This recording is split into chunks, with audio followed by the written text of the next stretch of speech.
listening to Kingston Community Radio on WGHQ Kingston. On your radio at 920 AM and 92.5 FM, and also online at mykcr.org. We are Lions. We bring hope where it's needed, support causes that matter, change lives, change communities, change the world. Visit lionsclubs.org to learn more. Introducing the YMCA. Sure, you know the Y for a swim or a game of hoops, but we're more than that. We're a cause. When you take a jump shot at the Y, someone else is getting job training. Practice yoga as a team practices her leadership skills. We give people of all ages, incomes, and backgrounds a chance to learn, grow, and thrive. So while you might think of the Y as the place for lifting weights, we're also about lifting entire communities. That's the Y. We're so much more. Visit ymca.net/more.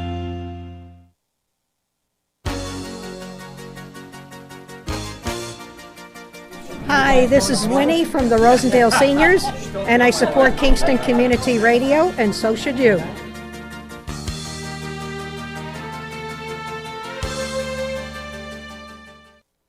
This portion of Kingston Community Radio is brought to you by Ulster Savings Bank. Visit their newest branch, conveniently located at the Ulster Commons Plaza in Lake Katrine. Experience the difference that local community banking offers with the convenience of another great location, easy access, plenty of parking, and a 24-hour ATM. Ulster Savings Bank, invested in community, invested in you. Member FDIC. Thank you, Lawrence, and good morning, listeners and viewers. You are tuned in to the Wednesday morning edition of the Kingston Community Radio Show.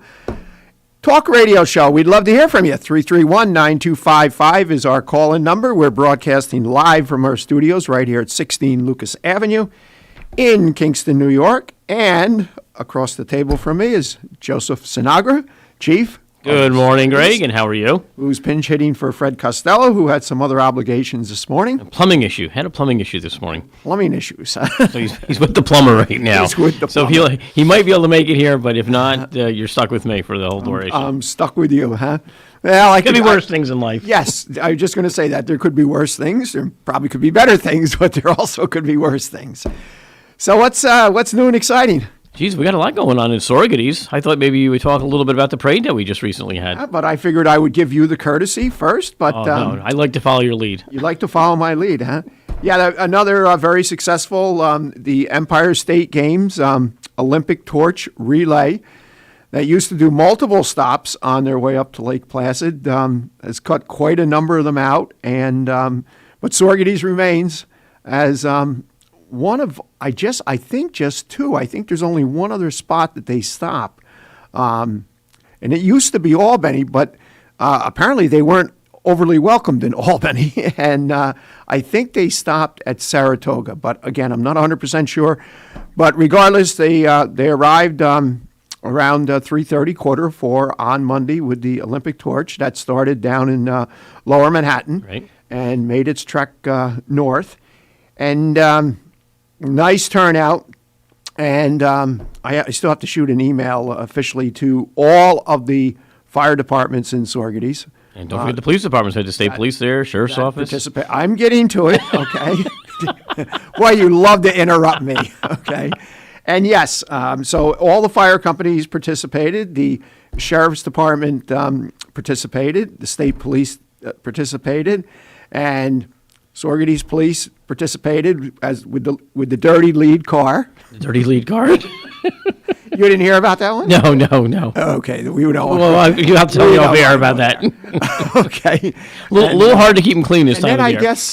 I guess one of the sheriff's vehicles broke down because somehow in the mix of the fire trucks in the lineup was Vic's Towing. Oh, jeez. And I said to one of my guys, what on earth is he doing there? And nobody seemed to know. So somebody said, I think a sheriff's car has broke down. I said, well, he's going to go in the parade? And I went over and I spoke to him, and sure enough, and then we were able to get him out. And but it was a nice turnout, a lot of youth, a lot of parents, and just a very fun, enjoyable event. It's great to see the kids, the excitement on their faces. Many of them going to Lake Placid for the very, very first time. That's and awesome, once yeah. the parade concluded back in the complex at the ice arena, 2 of their escort vehicles, we brought them right out onto the ice along with and the torch was passed along by the athletes representing the Kiwanis Ice Arena. I don't want to say representing Sorghum because there's not only Sorghum youth, there's Kingston youth, there's Catskill youth, there's youth from across the river that are competing, and not only youth. There's adults that are going to the Empire State Winter Games, which kick off, I believe, tomorrow. Wow, that's pretty cool. Very cool. Right through Sunday. It's pretty exciting. We're in a good location, obviously. Just being right off the thruway there. Yeah, To hold a lot of events like that. We are. It's nice to see outside participation as well, because we had quite a few people there.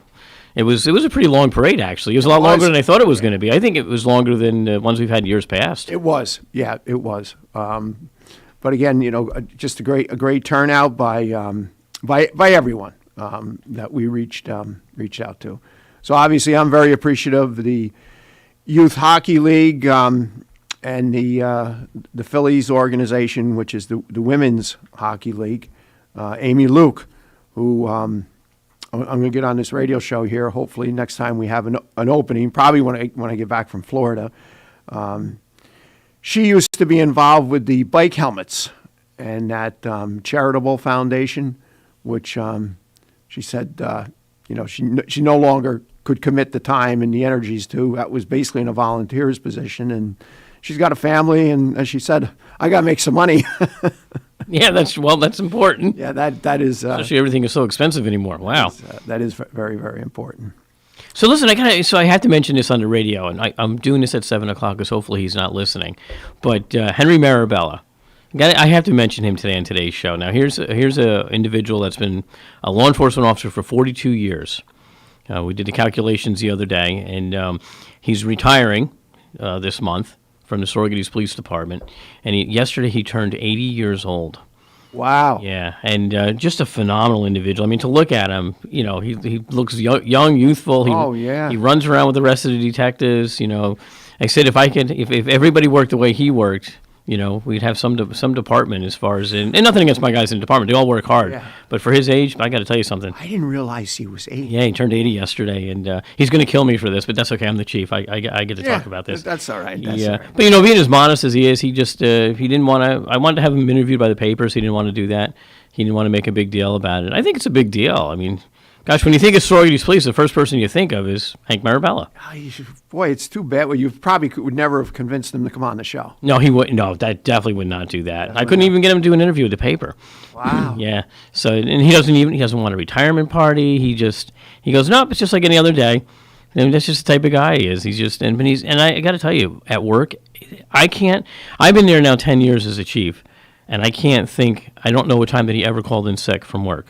Wow. Other than when we had the COVID bout that went around headquarters, we had people out with scares and that, and I think he was out for a little bit. But in 10 years, he never called in sick for work. He was there every single day.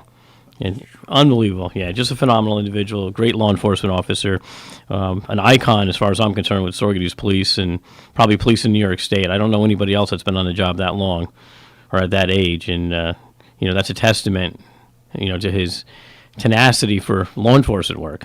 He's just a unique individual. But I had to mention it on the air, and I'm sure somebody's going to hear it and say something to him, and he'll be mad at me today. He'll run around the office going, what did you have to go do that for? Well, if nobody does, I'm going to make sure I do. Yeah, I think it's pretty important. When's his last day? So he's actually going to, he's here this week. Next week, I believe February 8th will be his last day actually at work, his last physical day at work. Yep, February 8th. Well, I'm making a point to get over there and congratulate him and thank him for all the many, many cases that, arised out of the complex or the satellite parks. Hank was the lead detective, especially years ago when he might have been the lone detective, or maybe there was just two. He was a lone detective for quite some time at Sorghum. That's what before we actually grew a division. Yeah, that's what I thought. Yeah. Yeah, he did it all, and he tells some really interesting stories because we all think of Woodstock, and we think of Sullivan County, right? Location that was what we all considered to be the first Woodstock event. Was it Sullivan or was it where am I thinking of here? Bethel. Yeah. Sullivan. Sullivan Yeah, County, right? Sullivan, Yeah. right? You looked Yeah. at. You had that look on your face, and am I saying this wrong? Well, no, I didn't know where you were going because you didn't say anything Well, about Woodstock. because- the reason why I had to tell you, related to the town of Woodstock. No. I'm talking to so we all think that the Woodstock concert that took place in Bethel was the first Woodstock concert. Well, Hank Marabella begs to differ. When we had this discussion recently, he said that the first actual gathering of musicians to form the Woodstock concert was actually in West Camp. And he tells stories. Oh yeah, you got to hear the story about it. And it was a year prior to the Bethel event, and he worked it. So it's an interesting story. It kind of makes a little sense. But he said there was a group of musicians that got together, and that's where they really held. That's considered, as far as he's concerned, that was the first Woodstock. Wow. Yeah. Wow. And, pretty interesting. Yeah, pretty interesting. So, but he's got some great stories over the years, and we were looking at and reminiscing, going through some of the old stuff. It's amazing. You know, he's really had some career. Yeah. Wow. And how much different things were done back then. Oh, my God.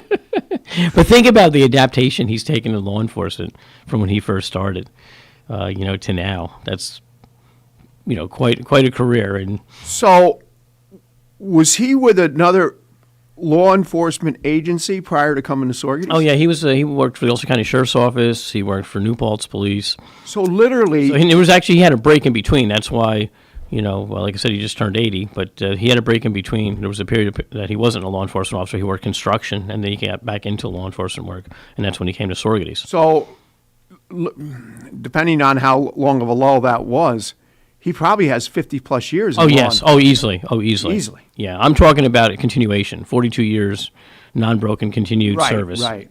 Yeah. Right. Yeah. So it's hopefully somebody told him.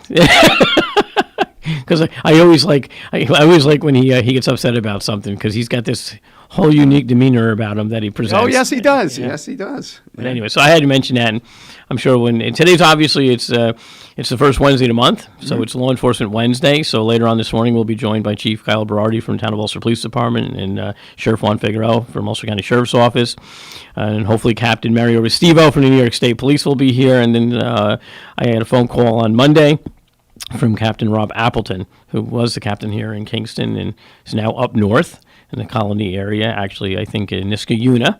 He works out of the barracks up there, and he's going to give us a call this morning. Nice. He had some things he wanted to discuss on the air. So, yeah. So things are good. Things are going in a positive direction. Good. So what else we got going on? I see you got your folders. You got your the announcements. folders. We got a couple announcements. We could always get them out of the way first here. And in as you fairness showed to this to those me. that do take the time, What is this? Washington, D.C., a capital experience. 3 days, 2 nights, August 5th through the 7th, 2022. It's $300 per person, double occupancy. And the trip is open only to KVA members and their guests. Okay, so I'll be the one to ask. KVA, can you define that for me, Mr. Chorvis, as you are texting? what do you want me to do? So it says the trip is open only to KVA members and their guests. Kingston Veterans Association? That's on the bottom. So is that correct? Yeah. Yeah, All Kingston right, Kingston Veterans Veterans Association. I want to make sure you get it right now. I don't want to be putting out misinformation. We don't want to do that. So KVA member organization, American Legion Post 72 and 150, VFW Post 1386 and 5034, Ulster County Chapter 156. This looks pretty cool. The package includes 2 nights lodging, 2 breakfasts, 2 full-course dinners, Smithsonian Institution you get to go to. That's nice. Tram tour of Arlington Cemetery. Go to the Tomb of the Unknown Soldier. Visits to Memorial World War II, Vietnam, Lincoln, Korean War veterans, and FDR. Guided sightseeing tours, including U.S. Capitol and Visitor Center and U.S. Library of Congress. There's a guided tour of illuminated monuments, including Air Force Memorial, the Pentagon, Jefferson Memorial, Marine Corps Memorial, and Washington Monument. Hey, have you ever been to the Marine Corps right outside of Quantico? They have a museum outside the West Gate. You've never been to that?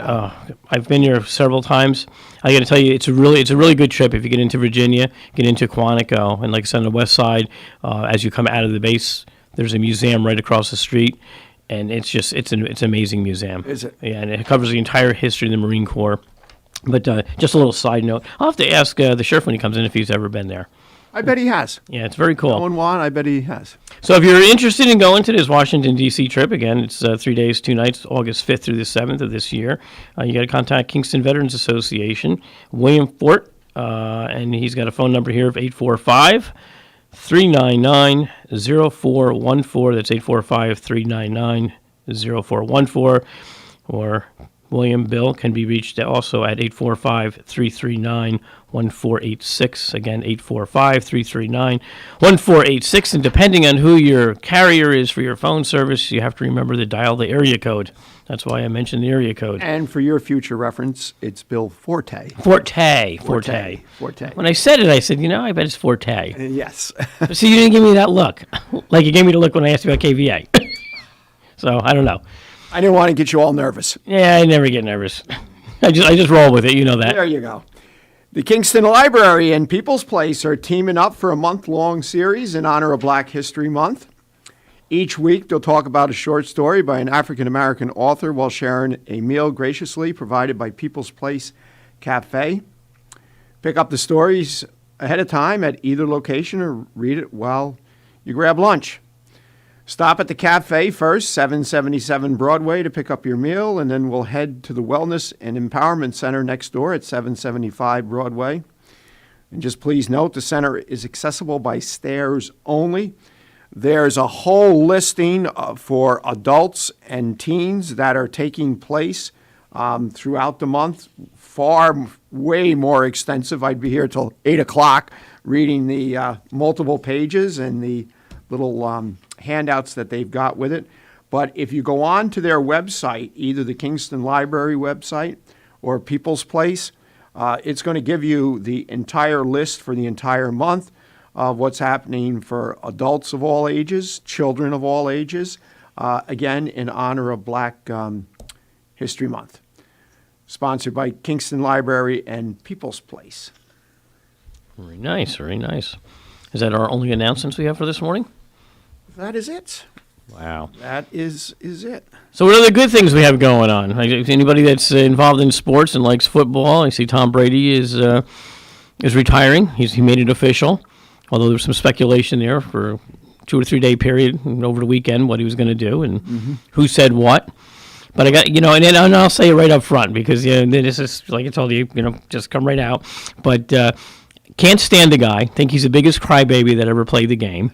Would throw tantrums on the field. I was at the Jets game where they got caught cheating, where they were listening in to the plays being transmitted to the quarterback. But I got to tell you, without a doubt, Tom Brady, by far, probably the best, if not the best, quarterback in NFL history. Just a phenomenal individual. Wish him the best in his retirement. Hopefully he'll grow up. But I had to say that.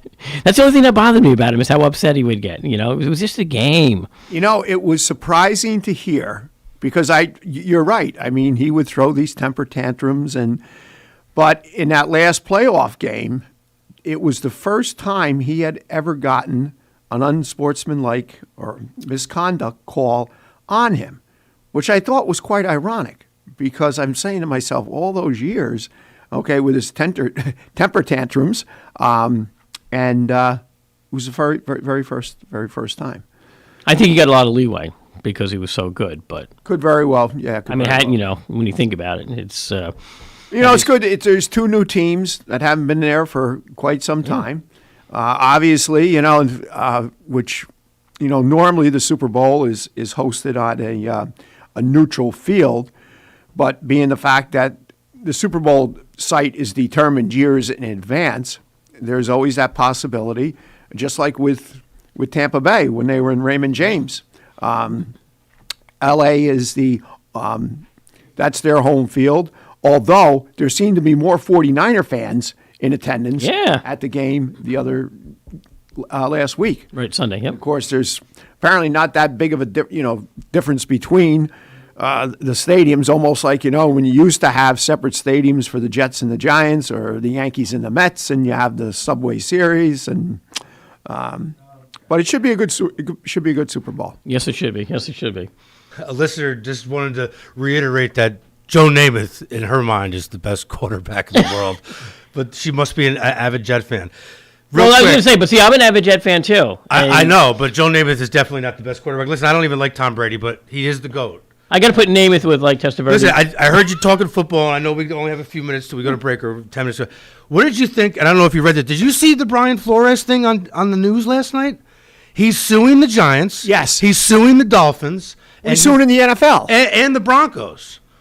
I was over racism, right? Inciting racism. Did I read that? Yeah, correctly? I don't know if did the Giants give him an interview. They interviewed him. I mean, let's face it. When they hired is it Joe Schoen? Is that his name? The new I GM? think so, yeah. I can't pronounce his name. When they hired the new GM from the Bills, he was probably usually the GM gets to pick the coach. So he was probably, you knew he was going to pick it. Now, is it Dable or is it the Ball? I can't pronounce it. The new I Giants- pronounce it the ball. Ball. The Ball. Okay. Well, when he hired Brian, let's just call him Brian. I think that they knew that they were going to take him, but Flores was already on the list of people to interview. So I think they just went through the motions with him, and he took it. He's suing them. So I mean, Well, we you live in can't a very sue the litigious NFL society. and then try to continue with a career in the NFL. So I don't know. I think that was a bad move, but. I think we've lost sight sometimes. We have to remember we have to put qualified people in those positions, and Yes. and people that work hard to get to those positions, and just not willy-nilly give positions away because we're concerned about the To litigious Flores' side of it. credit, to Flores' credit, I didn't even think he deserved to be fired from the Dolphins. I thought the Dolphins had even though they lost 7 in a row, but then they won 7 straight. He brought him to the playoffs a couple years ago. I didn't think he deserved to be fired, but I doubt he'll ever get hired again. Now that you can't sue the people you work for.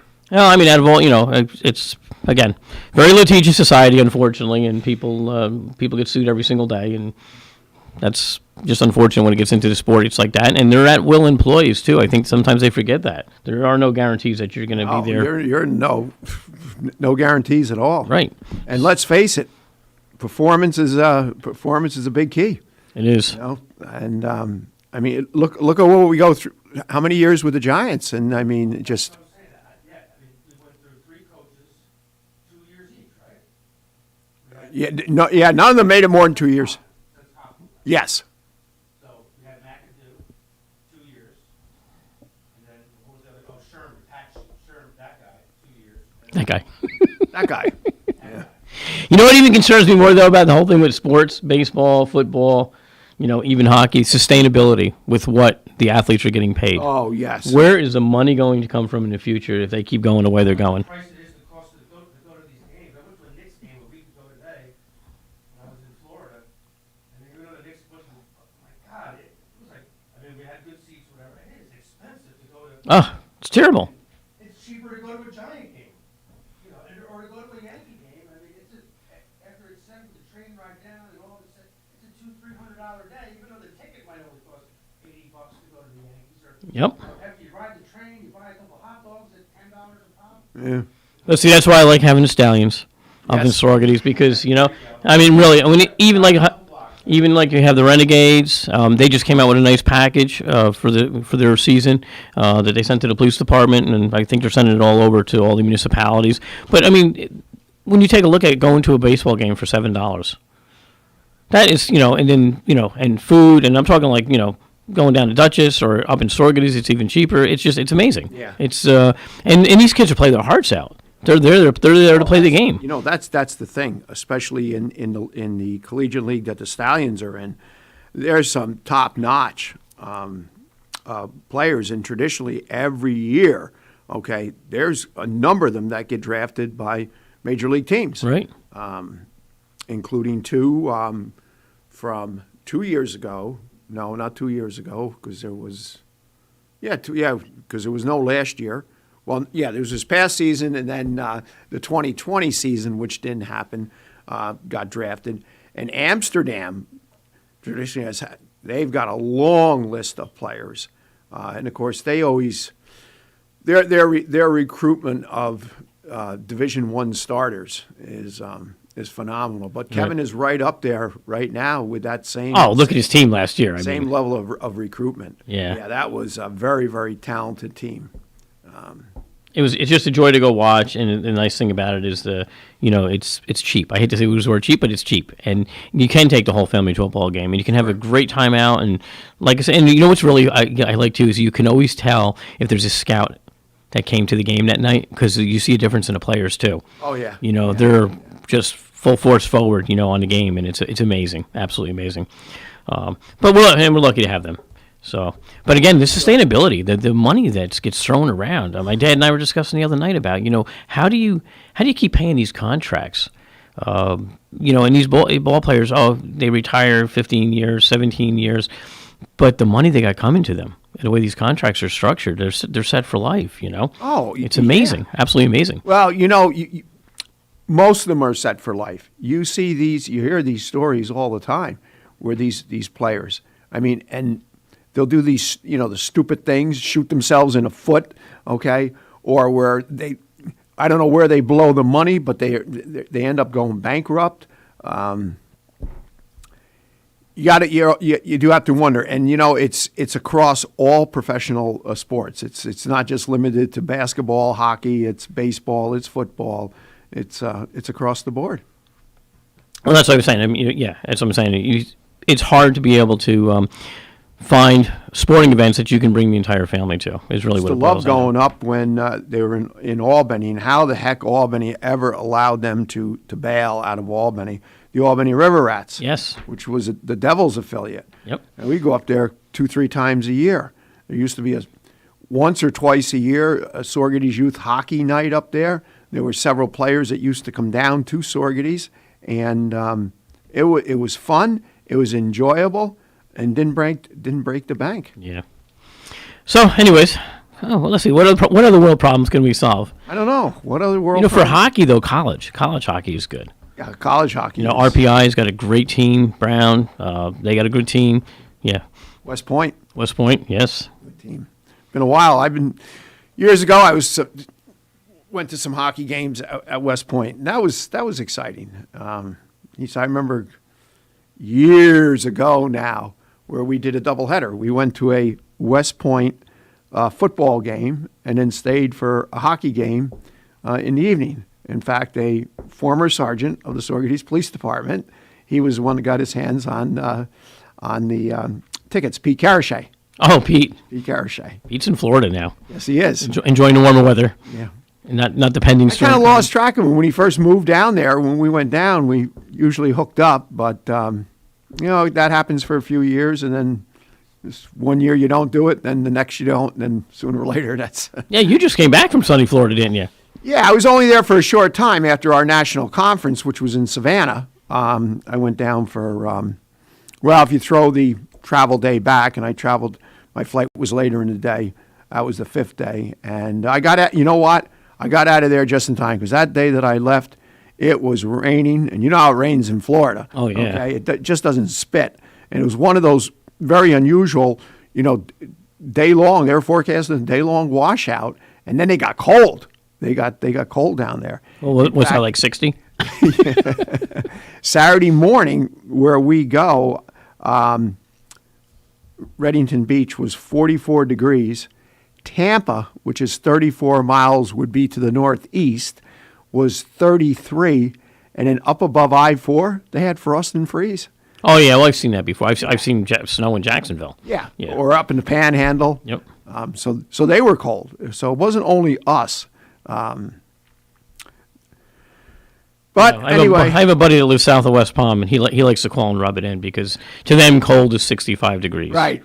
And I think where he is, they haven't gotten below that. Well, this the year. first day I was there was 80. The second day was 75. Then it was 70. So when it was 70 degrees, you see these people walking around with earmuffs and coats. Amazing. And then you can tell the New Yorkers, because they're in shorts and T-shirts and yes. at the beach. And at the beach. Yeah. And at the beach. And that's where I was walking, at the beach. There you go.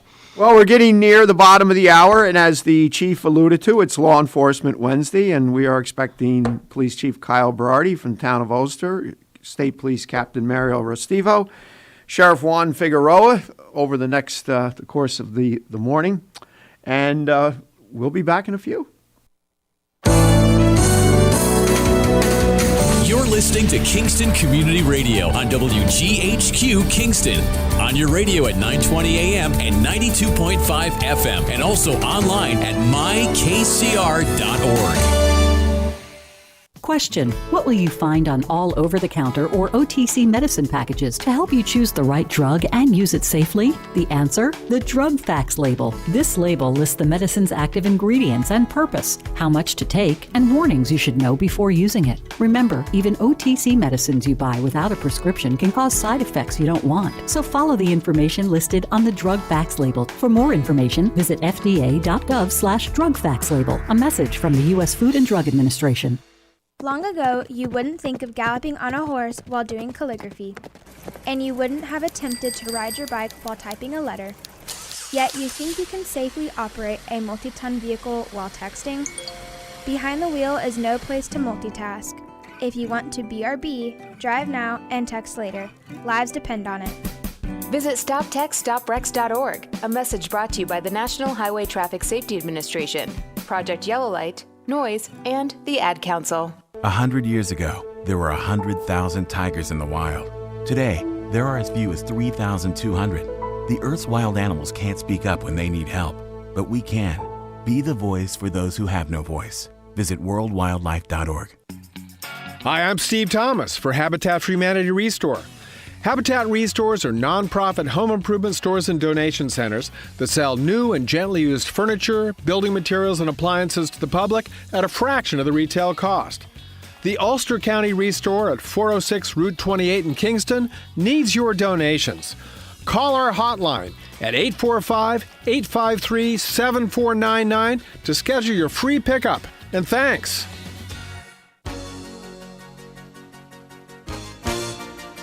Hi, I'm Ruth Quick from town of Ulster. I support Kingston Community Radio, and you should too.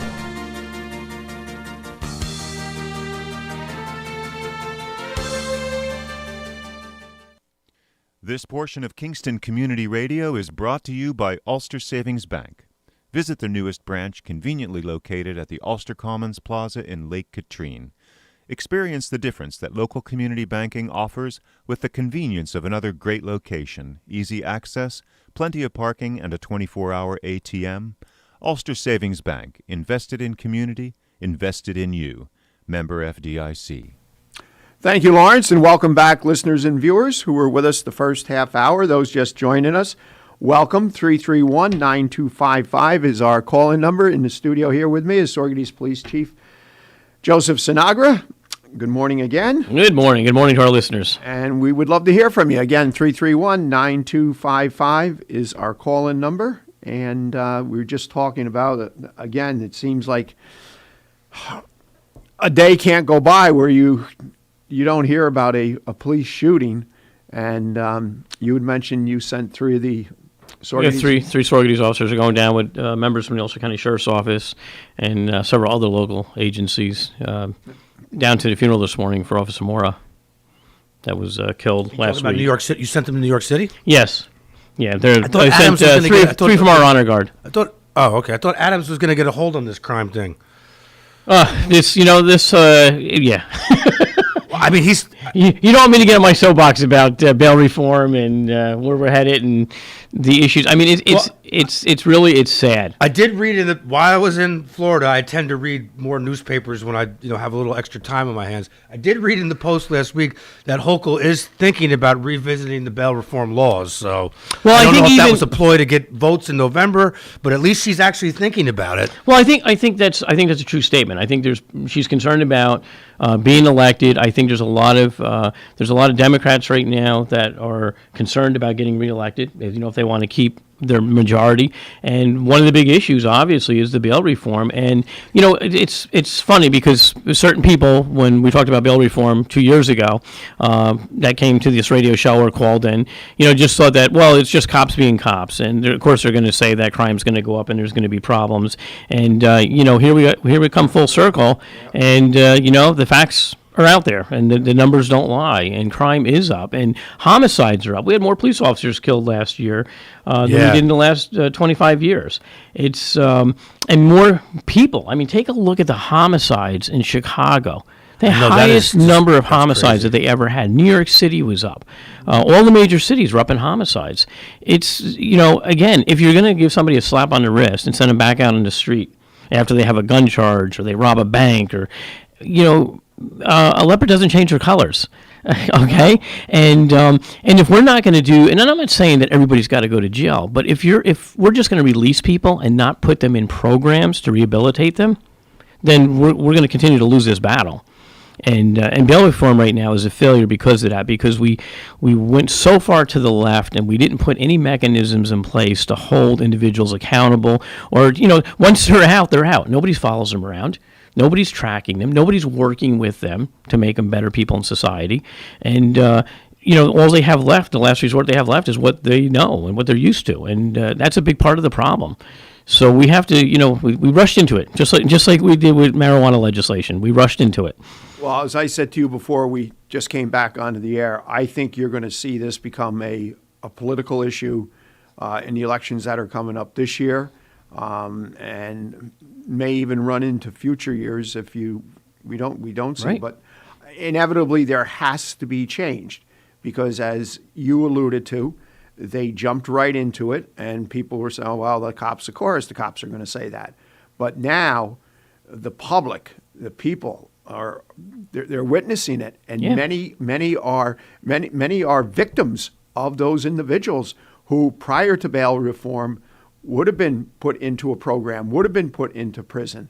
And I agree 100%. Not everybody needs to go, but dictated on the level of the crime, certainly and there has to be more leeway and judgment given to the judges. Right. When I met with Crystal Peoples-Stokes up in Albany 2.5 years ago, prior to bail reform becoming law, and it's actually almost close to 3 years now, she was amazed at some of the legislation that she had voted for and didn't realize certain things, like when we talk about sealed indictments or we talk about the secrecy of so now I'm losing the word in my mind here, but when we go before a jury, grand jury, there you go. So I knew if I said the word jury, it would pop into my head. That grand jury proceedings are immediately released to the defense in most cases. That's sad when you think about that, because one of the repercussions that we said all along was going to happen is that community members would stop cooperating with the police in fear of their safety and their family's safety. And we saw that right here in Kingston with all these shootings. Yes. We saw people not cooperating with Kingston Police Department or the state police or the Ulster County Sheriff's Office simply because they wanted to do what was right by their family. They're not going to jeopardize the safety of their family by giving information if they know that, shortly after they give that information, defense is going to have it, after the person's brought into custody. So it's... That's wrong, because, what has been that motto for how many years now? See something, say something. Well, guess what? People aren't going to say something if they see something, just in fear of retaliation. Exactly, and it makes our jobs tougher. We depend on community input, and we depend on the eyes and ears of the community to solve a lot of crimes. And we can't be every place at every moment. And our numbers are reduced, just like they are throughout our nation with law enforcement. And right now, not a lot of people are jumping up to become cops. No. So we got to work with what we have, and we really need community member support on that. Those laws have to change. The other part of it too with bail reform is, it's ludicrous that a judge cannot put someone in jail when they consider that person to be a danger to the community. That is absolutely wrong. To take that power away from our judges. What's the purpose of having the judge? Well, exactly. I mean, it's really, somebody has to protect the community, and we do our job as a police, and we bring them before the courts, and then the court's hands are tied. Right. And we can't blame it on the judges when these people are released. They have to follow the law that's in place. And it's, and a lot of people get frustrated over it. I can't tell you how often I get phone calls, why is this person still back out on the street? And it's frustrating to officers, too, that we arrest people. You can fight a police officer, disorderly conduct, resisting arrest, assault the police officer. We bring you back to headquarters. It's not an arraignable offense. We have to cut you loose on an appearance ticket. Yeah, that's not good. That's ridiculous. That's sending the wrong message out. It is. And that's why we to are. stray off that fact, Joe, because the topics that you guys are talking about, the topic you're talking about is good. Today is Groundhog's Day, and when I went into the other room, it was on the TV. Our little friend Puxatomi Phil came out. He is a woodchuck, by the way. I don't know why they call him a groundhog. 6 more weeks of winter. I know Greg doesn't want to hear that, but yes, he I don't believe in groundhogs. He's a woodchuck that ramshackles gardens, and I don't know why they call him a groundhog. And they bring him out with guys with top hats on, like he's some kind of important. He's a rodent. See, he steered me away from my soapbox, which is probably good. People are probably tired of hearing that. Listen, that's why you guys are on. I got to tell you, though, when it comes to weather. But I thought just for the people that are driving in their car, they probably didn't want to hear that. But our little friend Phil down in Pennsylvania said 6 more weeks of winter. So well, I know Father Chris Berrien will be excited. That's right. Father Chris Berrien will be very excited. He's the only guy I know that it could be literally 10 degrees below zero, and he'll be standing outside the church greeting everybody as they're coming in. Isn't this weather wonderful? Yeah, like I like the cold, but there's a certain, as you noticed, I cranked the heat up this morning, and it's been pretty cold. But we're looking at today. It's supposed to be 41, right? Well, this is one of the warmer mornings that we've. Oh, it is. This morning. Fred would have a tank top and shorts on. It was a heat wave this morning when I got up. Now it's a heat wave tomorrow morning when we get up, and then Thursday. So Friday morning, what's it? -1. I think it's on. Saturday. Saturday is -1. I don't have my phone on me, so what is going on with this weather? I mean, it changes so quickly. I was talking to a couple of guys from county that was up helping with from emergency management, helping with the test kit giveaway that the county did last week at the complex, the drive-through. Right. Did for them. And it has been, I figured it was 10 years, and I also, and I had this conversation with Fred also, and he said, you're right, because such and such happened there. It's been 10 years since we've had a stretch of this kind of cold weather consecutively in 10 years. And that's why we're upset with it, because we're not used to it.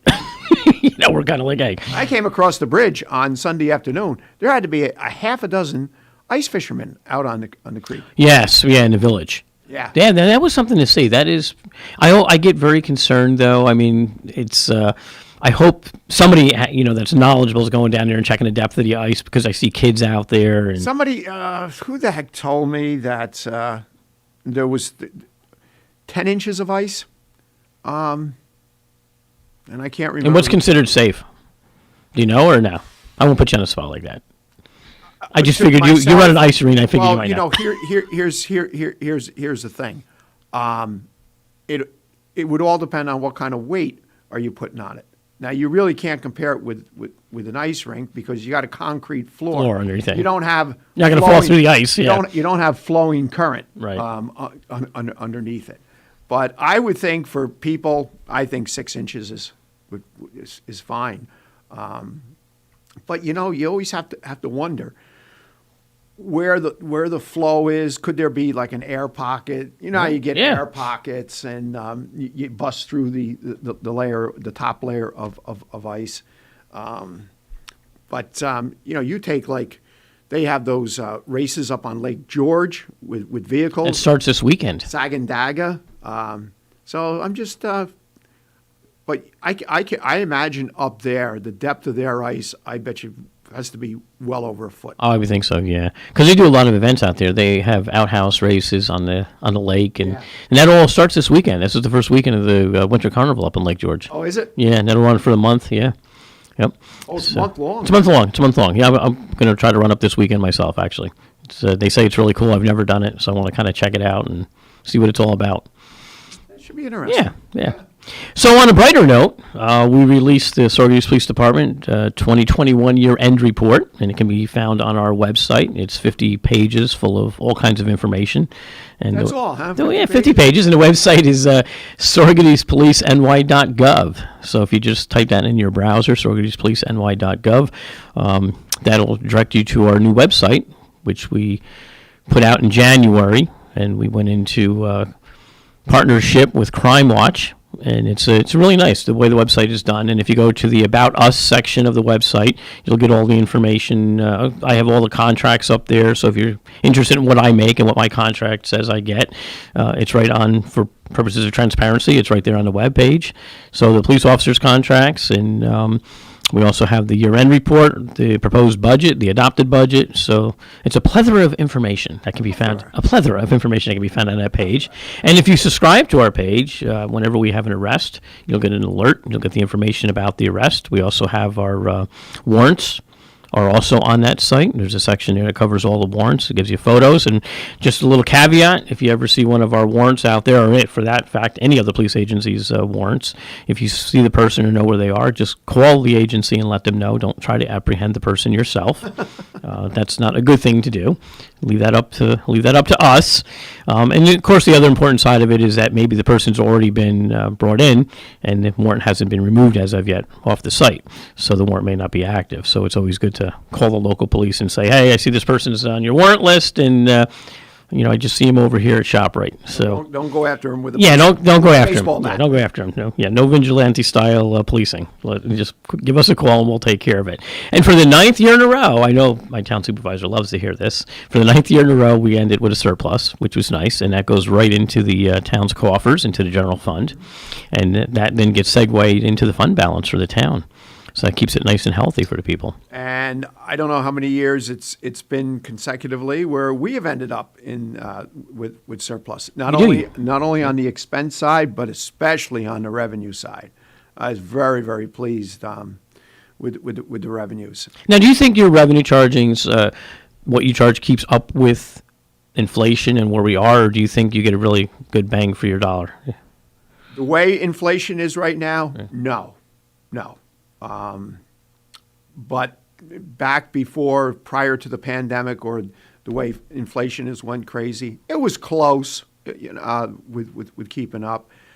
One thing we've done over now the last 3 years is we pretty much left resident rates alone and not increased them. And the 1 year we increased them, it was a very, very small percentage amount.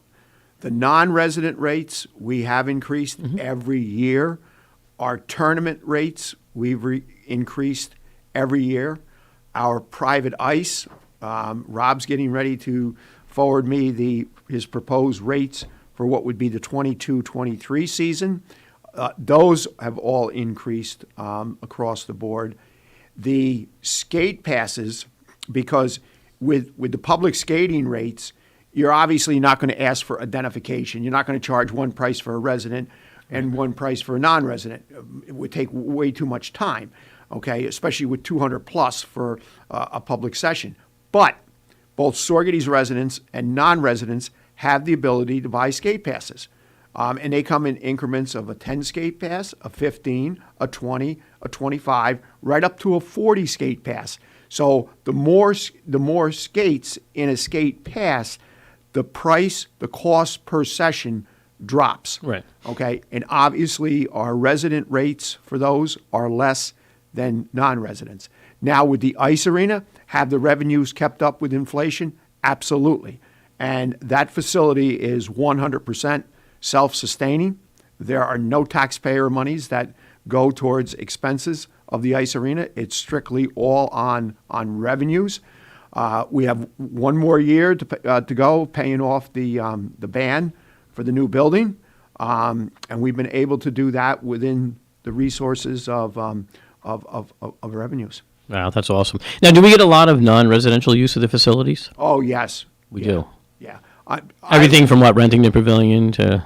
Well, nuts. I thought you were talking the ice arena. No, the entire facility itself. The entire facility. I don't know. That's a tough question to answer. Wow, Obviously, I stumped Greg Jorvis. Obviously, our tournaments are all based. Their home base is outside of Sorghum, but their home tournament venue is the Cantine Complex. Ulster Phillies, Duchess Debs, Mid-Hudson Rebels, the College Showcase tournament that we have in July, and the clinics that happen prior to it. Right. obviously, you've got your local, you got the youth, Sorgeties Youth Dutchman. That is a Sorgeties base, and I believe that's primary Sorgeties youth. I'm not 100% sure, but there's a lot of non-resident use. Right. What that percentage is, that's a good question. I would say, I wouldn't be a bit surprised if it's a 50-50 split. Really? That much? Wow, that's awesome. Yeah. Well, that's good. I mean, it's a beautiful facility, obviously. So. Well, thank you. I got a great team that takes a lot of pride, and just like you got a great team, and that's what it's all about. You're not successful, I'm not successful if we don't have a dedicated, hardworking team. It's very true. Takes pride and dedication in what they do. That is absolutely true. Let's face it, with the size of your department, the size of my department, we have to rely on our team. We have to rely on good supervisory staff that can carry out duties. I mean, look, this is the 13th year. I'm going away to Florida for a month, and when I get back, you tell me that the department ran better than when I was around. So with that, we got a caller. Good morning, caller. You're on the air with Kingston Community Radio. Good morning, gentlemen. How are we doing today? Morning, George. How are you? Hey, George. How are you? I'm doing fine. Hey, what I want to bring up also, not only do they have to relook at that bail reform law, but we got to start taking a closer look at all these DAs that refuse to prosecute certain laws unless they involve somebody getting killed. Hey, the laws are on the books. They're supposed to prosecute the laws that are on the books. And if you people are arresting people for the laws that's on the books, they shouldn't just be told, oh, that doesn't matter. Let them go with just a slap on the hand. Because it's defeating your people being out there. Also, it's bringing your people morale down so bad it's not funny because they say, hey, why am I risking my life to prosecute these laws and everything to arrest people for these laws, and then the people that's supposed to be prosecuting them are not doing anything? Well, I think the bigger concern, too, George, is the fact that they run on those platforms and they get elected to public office. And I think, community members, we really have to take a look at the individuals that we put into these positions and what does it mean ultimately for our safety and the safety of our families at the end of the day. And I think sometimes we want to do the right things, and we think a lot of times the right thing is to, address the issue at hand, whether it be addiction or whether it be a person that's out on a crime spree or what have it. But if we're not putting proper mechanisms in place to actually address the issue, and we go to the extreme and just say, well, we're not going to incarcerate you, we're not going to put you in jail, we're not going to convict you, that becomes a problem. Because we're never going to correct the problem, the true crux of the issue. And in order to do that, we have to go to the root of the problem and address that, whether it's medical intervention, support systems, whether it's monitoring. And let's face it, laws were created so that society wouldn't be chaotic. We don't want to have the Old West, where people are just, I get mad, you get mad, and we have a duel. That's not what life is about. And that's why we created laws, so that we live harmoniously amongst our communities. But that's been upset, quite honestly, with bail reform. In a way, it went too far left. Bail reform had great intentions. And I don't know if you would find a police officer that didn't agree that bail reform was long overdue. The problem is that they went way too far, and it fell on deaf ears up in Albany, both the Senate and the Assembly, when we would go up as the State Chiefs Association and try to address the issue with the representatives. They didn't really want to hear it. They just thought it was us pounding, beating our chest, and we were fear-mongering, as one assemblyman told me one time in the paper, that I was fear-mongering to people, and that's not true. No, I think today we see that what I was saying was factual. Oh, yeah, because I tell you what, look at all the stores down in the city where these people just walk in, take whatever they want, and walk right on out without paying for a thing, and nothing happens to them. And yet that cost is being picked up by every person who shops in those stores with higher prices. Right. And, hey, sure, bail reform had a lot of good points, and, hey, to where it's something to where, hey, it was there to help, but they, like you said, they went way too far to the left. They didn't take into consideration all the aspects of it. It was something that let's rush it through. We got the votes, and they didn't really think about it. And same, like you said, with the marijuana deal. Hey, we still waiting for what the state regulations to come down on it, and that's why the town of Esopus opted out. And I was at those hearings and stuff for that too, because hey, you don't even know what you're going to be getting. They did not come down with the regulations or nothing else yet on it. It's up to, we'll look at those later. You can't look at them later. You either have to, if you opt in, you were stuck opting in. And you couldn't opt out after you opted in. The best way for the towns to go was to opt out and then look at it and then decide later if they wanted to opt in. But that's our legislators. They want to do everything that is politically benefited for them so that they can get reelected. And that's the primary goal. Every 2-4 years, let's see about getting reelected. Well, and that's exactly right. You know, there's a lot of knee-jerk decisions. The thing with bail reform, though, when that originally was enacted, there was no representation, correct me if I'm wrong, Chief, from any law enforcement agency at the table. No, there was not. None. You know, that's just something, how, especially elected officials with no previous law enforcement experience, can enact some of these laws without bringing applicable representatives to the table. That's the thing that really struck me. And then with the knee-jerk decisions that are being made, and off the air, Joe and I discussed with Joe, and then we also mentioned it in the last half hour, I believe it was, or maybe earlier this half hour. I think you're going to see bail reform become a political issue as we're going into the elections this upcoming year, because I think there's a lot of politicians out there that realize, I think we made a mistake here. Well, I mean, you revisit it, right? And you've already seen it. Assemblyman Chris Tague and some other assembly. I'm not sure who was all involved, but I briefly heard something on the news the day before yesterday where they had gotten together. They held a press conference and they want to push reform and bail reform, which is good. And let's not forget something here. Within the first 6 months that bail reform rolled out, the Senate and the Assembly went back and made some changes because they realized just how drastic it was and how detrimental it was to public safety. And they went back and they made a couple of changes, but they didn't go far enough in those changes to really protect communities. And we see that aftermath now. So that's how we know, right? We take a look at the history of it and say, wait a minute, something's got to change. Just like when they took a look, the whole reason for doing bail reform is because they looked at it and things just weren't right. Okay, there was no equity in it, and they wanted to bring equity to the table. But we brought equity to the table so far to the left that now it's become even worse than it was previously for society safety. And that's where our concern has to lie. So the stage has already been set. It is going to be the highlight political issue, going into these elections, going into interim elections throughout our nation, because it's not just New York that was affected by bail reform, but that knee-jerk reaction spread from the East Coast to the West Coast and back and forth. So we see every state struggling with this. And I think it's just important that we get involved as community members and we speak to our representatives and say, look, this is what we want to see change. This is what we don't like.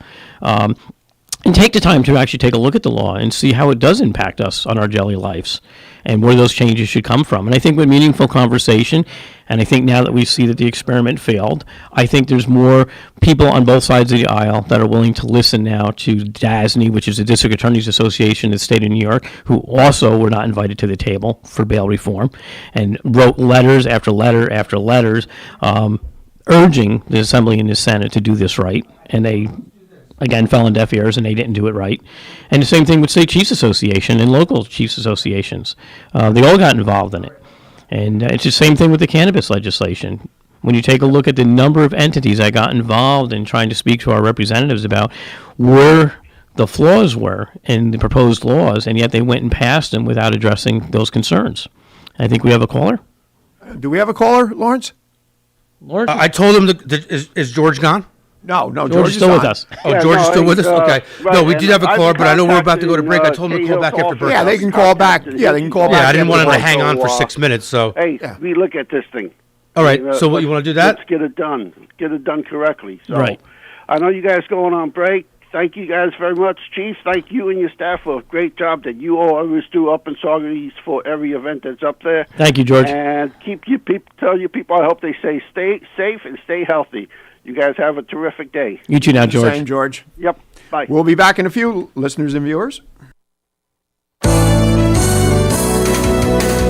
You're listening to Kingston Community Radio on WGHQ Kingston. On your radio at 920 AM and 92.5 FM, and also online at mykcr.org. On top of first-class care, you will never receive a bill. The only thing we had to worry about was just keeping Azalea comfortable. St. Jude saved her life. Finding cures, saving children.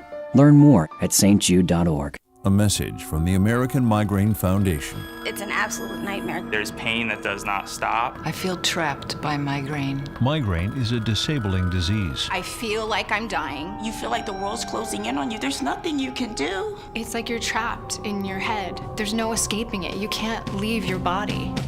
Don't suffer alone. Make your move against migraine. Visit AmericanMigraineFoundation.org to find help, learn more, and get connected.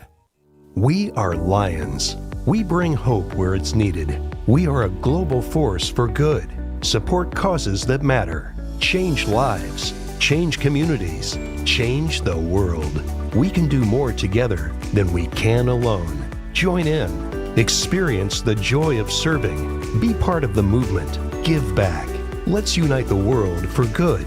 We are Lions. You can be too. Visit weserve.org.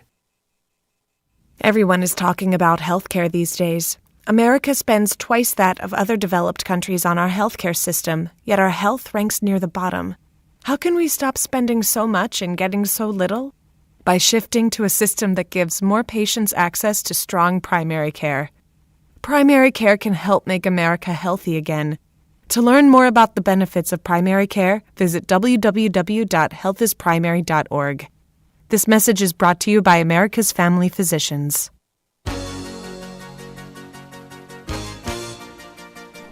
Hi, my name is Jackie Lovezzo. I'm from Lake Katrine, and I support the Kingston Community Radio because it is an invaluable resource to the community and its residents.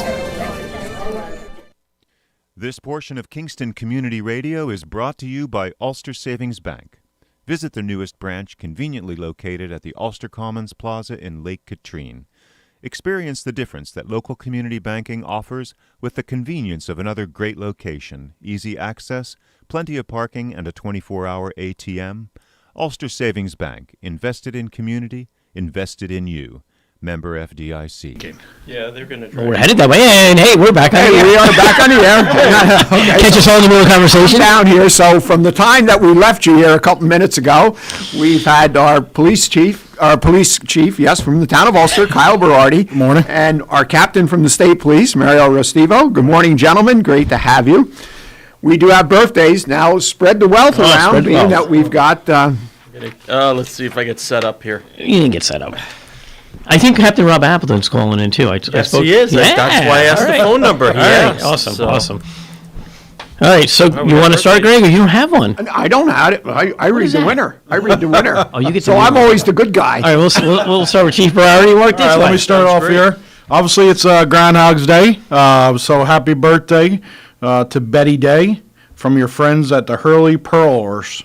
So happy birthday, Betty. Pearlers. And happy birthday to Edith Shape from the Cruz family and friends. And a happy 10th birthday to Josie Larkin from family and friends. This is great. 3 birthdays today. And today's winner, that famous cow pie. On the 10th birthday, Josie Larkin. Josie, congratulations. Happy birthday. When you get the opportunity, get down to Boyce Dairy Milk House. 62 O'Neill Street right here in Kingston, New York. Pick up that famous cow pie, courtesy of Boyce Dairy Milk House and Kingston Community Radio. And this was great today. We had 3 birthdays. Continue to send those birthdays in. It's very easy to do. You can email to kcr921@gmail.com. You can postal mail. Got to keep George happy. Right. Postal mail to P.O. Box 4364, Kingston, New York, 12402. So once again, Josie Larkin, Happy birthday. Have an awesome day and enjoy that cow pie. So now don't forget, happy belated birthday to Hank Marabella. Turned 80 years old yesterday. Now, why didn't you send that And wait a minute, yesterday? He could have had a cow pie. Wait a minute now. at his And he retirement. shares his birthday with Detective Eric Thiel.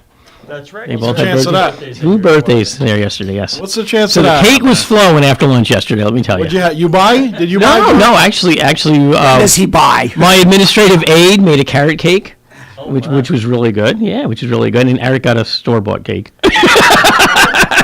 Only the best for Hank. Only the best for Hank. Did your administrative aide make the cake on her own, or was that a directive the day before from the higher up? No, she's good about that. No, she did it all on her own. I didn't have to give Did any a cake on direction. your birthday or no? I'm not. See, I'm not a big dessert eater, so yeah, I'd rather get a little bag of carrots and celery than. Oh my gosh. I'm not a big cake eater.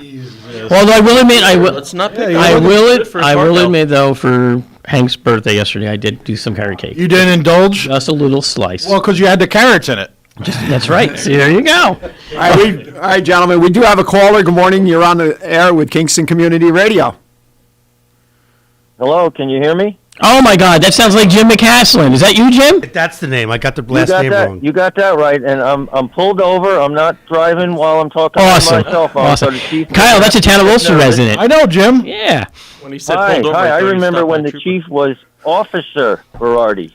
That's right. What was that? I met, how many years ago? 20 years ago that was. It was a long time ago, and boy, I was glad that you came and helped me out like big time. How you been, Jim? Well, I'm much better now, I'm happy to say.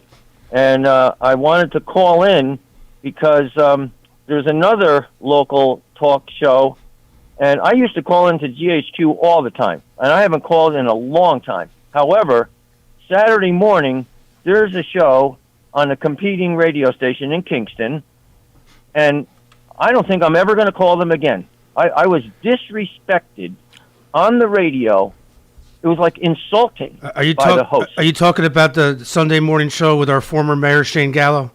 You got that Yeah, right. it's on at from 9 to 11. And I tell you, he can have his speak out show because he wants to hear himself. He wants to hear his opinion, and there's something is not right here. Yeah, you got that right. I'm not a psychiatrist. I like but this guy. I used to like the guy. I don't know if he's going off the deep end, and I'll tell you, people called after he insulted me and said, hey, you shouldn't have done that. I got an email from somebody you would recognize the name saying it was not right how I was treated. So that's he's toast as far as I'm concerned. Yeah, But, that's certainly. I'm going to be listening to this show much more, and I miss this show. This show was always great, and it wasn't you, it was me why I didn't call in. Well, we miss you too, Jim. That's there's no rhyme or reason for anyone to conduct themselves, be disrespectful, be unprofessional, especially a talk radio show. One thing Correct. here, we get callers all the time. Do we have differences of opinion? Yes. Do we respect everybody's opinion? Absolutely. And that's what it's all about, because we can't go through life where we agree all the time. How many disagreements have you and I had, Chief? Never. Okay. We've But always gotten along. But we respect each other's opinion. Yes. Yes.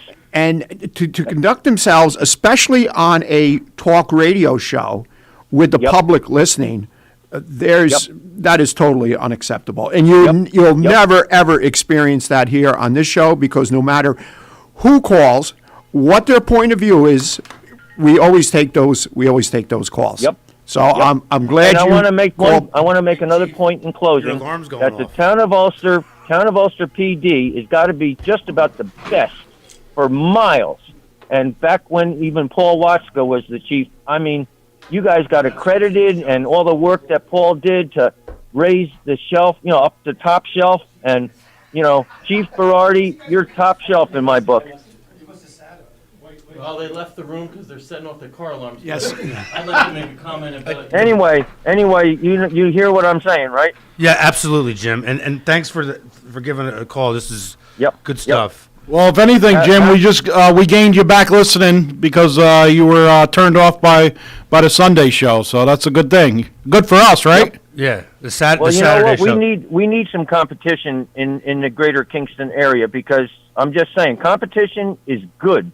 So keep on keeping on. We will. And Jim, just a quick question: what you called in to comment about when you were called into the show on Saturday, was it regarding the Kingstonian? Because that's what he was basically talking about on Saturday. To the Kingstonian. However, I kind of expanded on that a little bit, and that's if I'm talking about the Kingstonian, he's a happy camper. But if I wanted to talk about like the bigger picture, what's going on in our country, right? Especially with law enforcement. You know what's going on. Right. I don't think I have to explain that to you. I mean, there's another funeral today in New York City. I know, it's a shame. Yeah, we've talked about that a number of times here on the show, especially when it was just the chief and I, the first hour, and things have got to change. It's terrible. It's tragic, and this like yesterday or today, there was another shooting. The guy was in plain clothes, murder. I don't think he died. Hopefully, he won't die. But where is this going to end up? I mean. Something has to change here, and you know what? We got to stand up for our boys and men and women in blue. Well, thank you, Jim. We appreciate your support. Absolutely, well, thank you.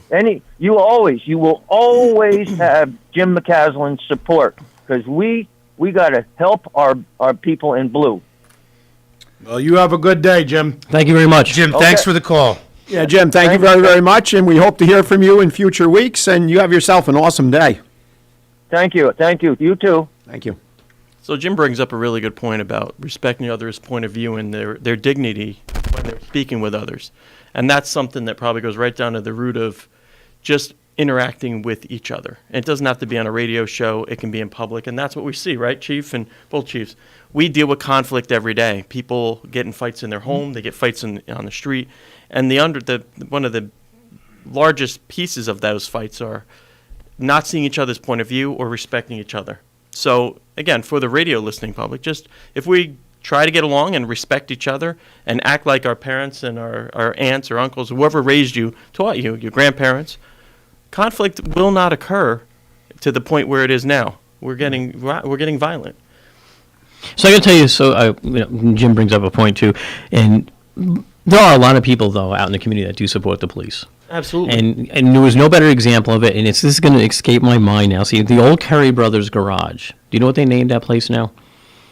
The one that they've been in the paper recently about. They have some older model vehicles out there. Right on 9W. Right on 9W. You know what I'm talking about. Rust. I was just reading the article. Yeah, it was Rusty. I don't know why the name is escaping me. I'm having an issue this morning. But the reason why I'm telling this story is that there's two gentlemen that work there that came to the aid of one of my police officers this week. We had a fugitive from justice that fled on foot. The officer was chasing him. They got into a brawl, rolling around on the ground. And these two individuals from that garage came out, and they grabbed a hold of the perpetrator, the fugitive, and held them down until we got more police cars on the scene to get the guy into custody. And so I want to thank Brian and Steve from the garage there. Rust Free Motors. Rust Free Motors. Thank God you guys were there. I got a phone call. We got a phone call from headquarters to the one gentleman, Brian, and he said, "You guys got to get your cops down here right away." One of your officers fighting with a guy on the ground, and when you listen to the recording, he's all out of breath, and he got involved in the fisticuff. He and his partner, and held the guy down so we could get him into custody. So I just want to publicly thank Steve and Brian for that. And this is at the old Kerry Garage, right there, yeah, on 9W in Berkeley Heights. Yes, I didn't even realize that was. This was on Monday. Yeah, it's official business. So somebody bought that, and that's the name of the Rust Free Motors. Right. Yep. Oh. So thank you. So the public got involved. They saw a police officer that needed assistance, and they got involved. So well, like I said, there are still people willing to support us, support law enforcement. It's nice to see innocent bystanders try to get involved. Sometimes we don't encourage that, but I'm looking for any backup if I'm in the middle of fighting with somebody, and it doesn't matter who you are. Right. Yeah, Help from anybody. And I've said this many times on the radio show, there is a larger percentage of the public that support the police as opposed to, the ones that don't, they make the most noise. It's like anything. Mm-hmm. They're not the majority, they're the minority. And I just want to thank one other person, and that's our Ulster County Judge, Brian Rounds, because our fugitive from justice got brought before his court, and he's sitting in the Ulster County Jail now. Good. Yes. Good. Speaking of Judge Rounds, if you're still listening, your sheriff just walked in, Judge. Yep. You were missing him a couple minutes ago, so. Sheriff Juan Figueroa, Ulster County Sheriff. Good Sorry. morning. Judge Rounds. Okay. It is. 6 more weeks of winter, Sheriff. I don't know how the groundhog or the woodchuck or whatever the heck it is saw its shadow. It's cloudy out. I'm sorry to tell you, though, Judge Rounds did send over 24 donuts for us this morning. They're gone. Sorry, we ate them. I didn't have my gut lately. I didn't have one. Well, he told us, he says, make sure you save one for the sheriff. So I'm just telling you up front. Thank you very much. I need to really lose some weight. I got that COVID weight going on here. Uh-oh. It's bad. I got a double chin. Yeah, you and me both. All right, so it's been going on for the last 3 years. Okay, I confess it's a triple chin. Yeah, it's... See, now I can't afford to put weight on because I look like a beach ball. I'm so short. You're just going to roll me around. They start measuring you're like a square there. Oh, boy. Hey, could I say something with that? I'm not going to. Yeah, I'm sure sometime today you'll call me up and tell me. Go ahead. He's the only guy I know that he comes to my office and he goes, I got a bone to pick with you. And he goes, wait a minute. He gets on his knees and then he comes up to me and goes, I want to say this eye to eye. Did you gentlemen ever hear of the story? The last day that when we really does it really do when we closed the when we closed the ice arena, the following day, we usually close on a Sunday, is Zamboni Monday. So everybody that wants to drive the Zamboni can drive the Zamboni. Literally anybody. They have to call first and let us know we're coming. So we had a difficult time because that year, Chief Sinagra and another gentleman came along with him, and my friend Tony Tiano. Tiano came along, and I mean, we tried propping pillows. We thought about building a makeshift, high chair, and we did get him over the steering wheel. We were able to get him over. And listen, if you it's the end of August, right? It's not the end of August. No, when did you close the ice arena? Well, now it's May. It used to be April. Now it's yes. You have to go the last day because he lets you drive the Zamboni, and no matter how hard you try and how fast you go, you can't get the thing to spin on the ice because it's got like these big spikes. It was very cool. So, Joe, do you ever say "Don't stoop to my level"? Is that ever come? If I say that, you'll trip over the curb. Greg and I have a good time, though, right, Greg? Yes, we do. It's always nice to make fun of yourself. Oh, my God. Yeah. If you can't make fun of yourself, then don't make fun of anyone else. That's right. And I like to have my fun with people, so I'll be the first one to pick on myself. Oh, gosh. I like that one, though, on your knees. On your knees, so you see eye to eye. How long did it take you to think of that one? Oh, boy. So, we have a lot going on in law enforcement, right?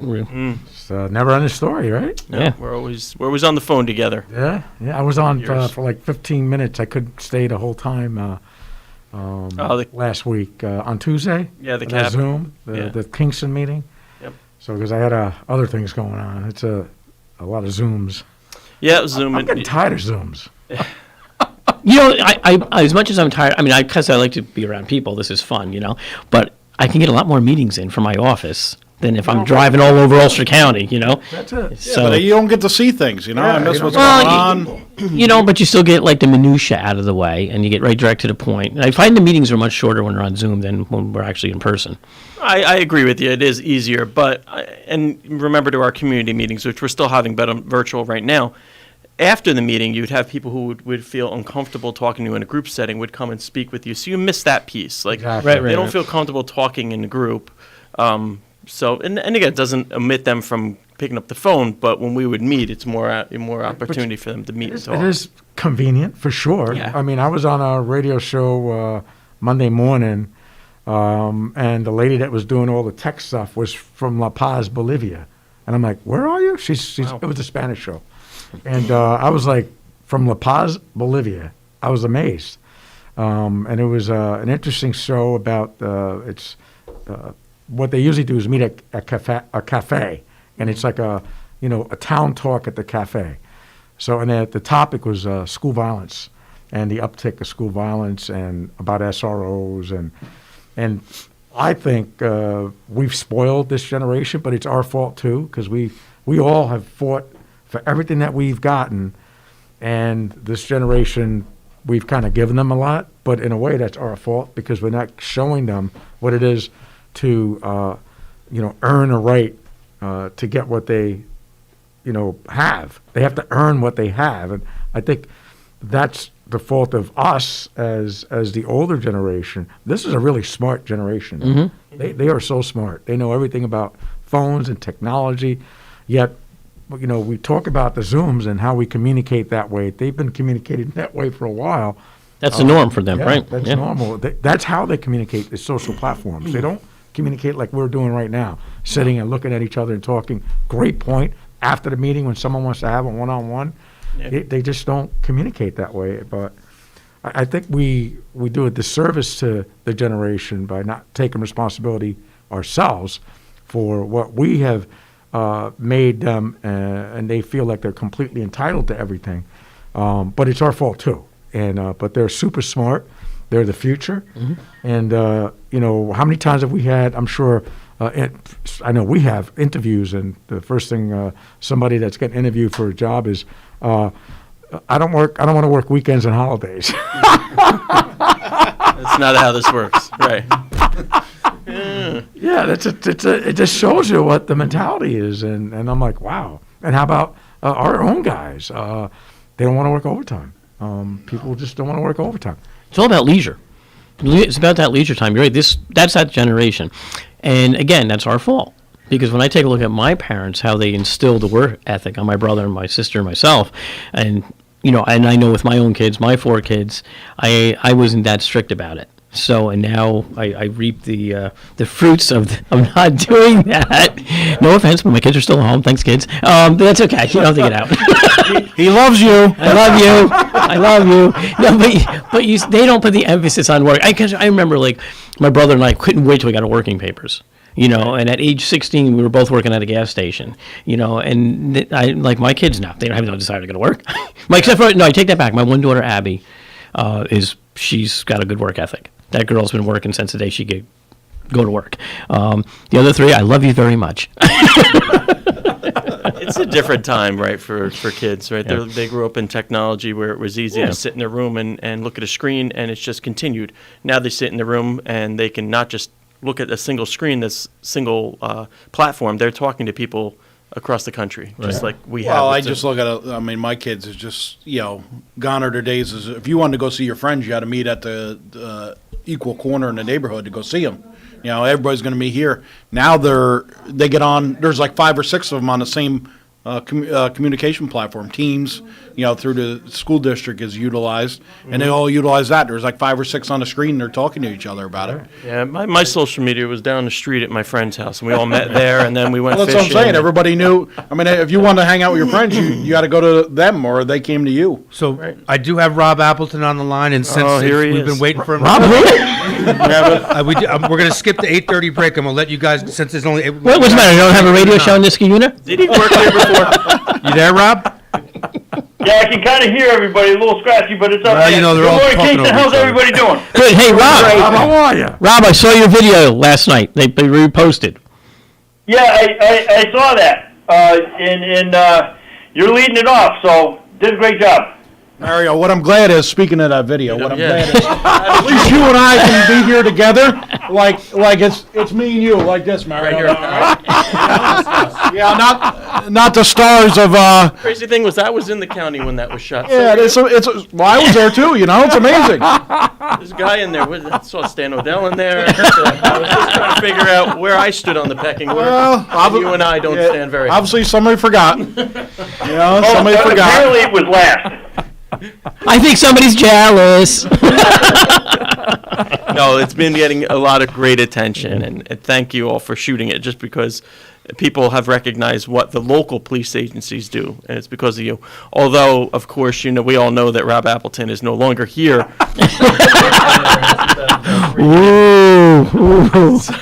Now, who is the captain now, Mario? Who's the captain? You're looking at him. Not so handsome, but you're looking at I him. haven't seen this kind of conflict since Newsel was here. Rob, how you been? Geez, we were just talking about. Mario, stand up. It's like not the shortest in the room. So It's like Newsel with Jim Michael all over again. Oh boy. How's it going up there, I can see we're coming out of the chute a little hot. It started well before your call. It's been fun here. It always is. I'm sure it has. It never disappoints. Never disappoints one bit. And that's why I felt, it's been a while, almost a year since I left. Yeah. And has it been I that haven't long? been on in a while, and obviously don't want to interfere because obviously Zone 3 is in great hands with someone I couldn't respect more in Mario, and with all of you guys and the crew down there.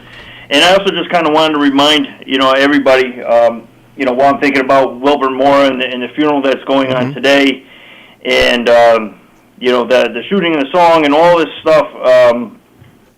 Just want to remind everybody, and I know you know this, but now that I've been up here almost a year, how special a place you guys all have down there. And you need to continue to grow that, cherish that, because it is truly special. And it doesn't happen on accident. Due to all the people in that room down there, in that radio room right now, that's why it works. And my hope and prayer is that it carries on to the next person.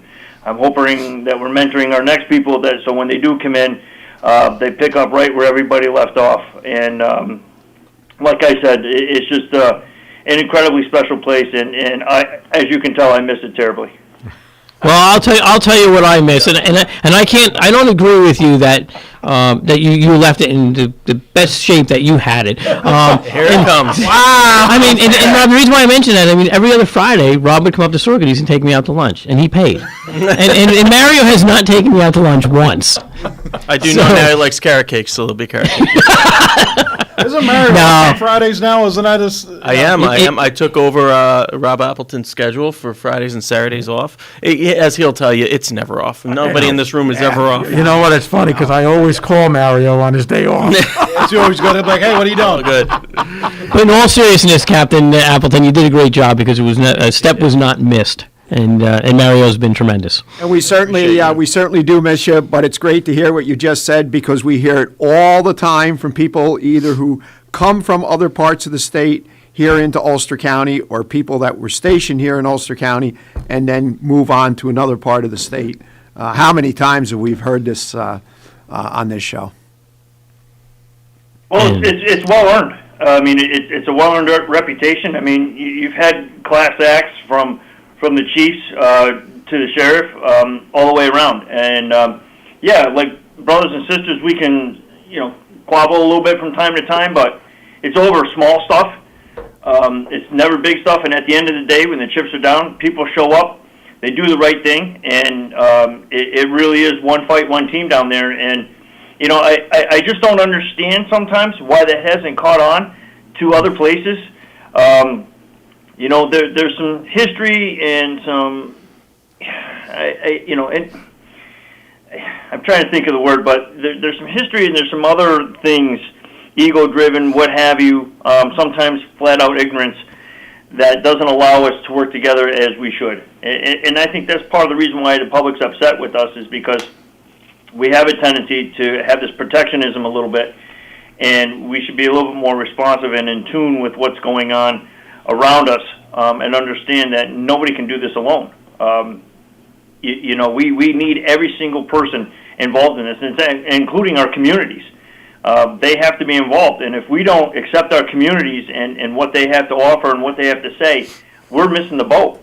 And I have to say, you guys do an incredibly great job down there, and it was an absolute pleasure, and it was one of the highlights of my career so far is to work down there with all of you. It was awesome. Thank you. Thank you, Rob. But this was a historic time we all went through, and continue to go through, and to be able to work with the folks sitting at this table, at those community meetings, at the Executive Order 203 meetings that me and Chief Berardi were on, and working with Chief Sinagra and his folks and everything that we've been through it together, and we've called each other up to give each other advice on certain situations or dealing with certain groups, and it really has changed, in my opinion. Like I said before, when I first came here, the Chiefs Association is absolutely amazing, and you're right. This is the only place I go to the state sheriffs,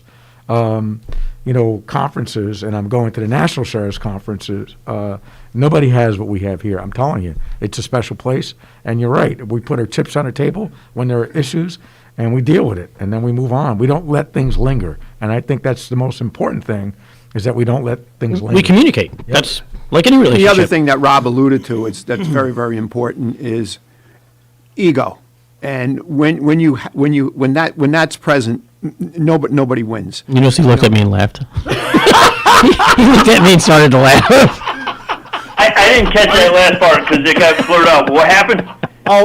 Rob, Greg was just talking about ego. Greg was just talking about ego. I'm like, listen to him and talk. So you know, Rob, what it's like on this radio show when you have Chief Sinagra here. Somebody speaks and he has to interrupt. All right, but I was just saying, people don't bring. You don't have egos, and when you don't have egos, and everybody works together as a team instead of I. That breeds success. Well, I have to disagree a little bit. We all have egos. Yes, to some extent. We're just smart enough to set them aside when we have to. Absolutely. You know what I mean? And I guess that's what I was trying to say is, what's working so well here, I'm just surprised that overall why it shouldn't be so special. This should be happening all over the place. Right. People should be getting together and resolving our issues a little bit more openly, and I just don't understand. Like I said, I've come back home, and the Capital Region's great. I mean, don't get me wrong, but there's just a little something to the mojo down there that, I'll be honest with you, I don't experience here. And it's not through, without effort. I think everybody does their part. It's just different, and I just can't explain it. I don't understand why. I'm having a hard time trying to figure that out. I can't find like a singular reason as to why it's not. But it's recognizable, if that makes any sense. It's the water up there.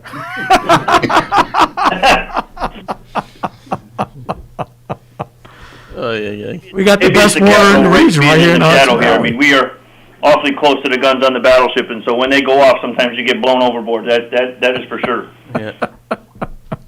Wow. And I will also add this to any listeners, and I know, Sheriff, you're not going to be happy with me when I say this, but to any voters who are out there, I know you're having an election coming up. Those who don't vote for you, I don't care what side of the aisle you're on, if they don't vote for you, they are outside of their minds.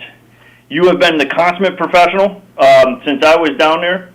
There's absolutely no reason, based on your record and your history and your involvement in the communities and with all of us, that you shouldn't be. No one. First of all, I don't know that anybody should oppose you, but if they do, there shouldn't be much of a contest. And if I know I'm not supposed to back political people, but I'm backing a friend, and I think a professional. And if I have anything to say about that, now that I can't vote for you anyways because I don't live down there, but if I did, I would. This advertisement is paid for by the friends of Rob Appleton. Wow, Rob.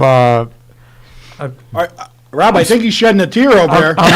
You're not speechless. I am. I'm speechless. We're going to run, right, though? I mean, hopefully I didn't say all that, and you just said, yeah, well, thanks anyways. I'm done. I really do. It doesn't work without you, Juan. It just doesn't.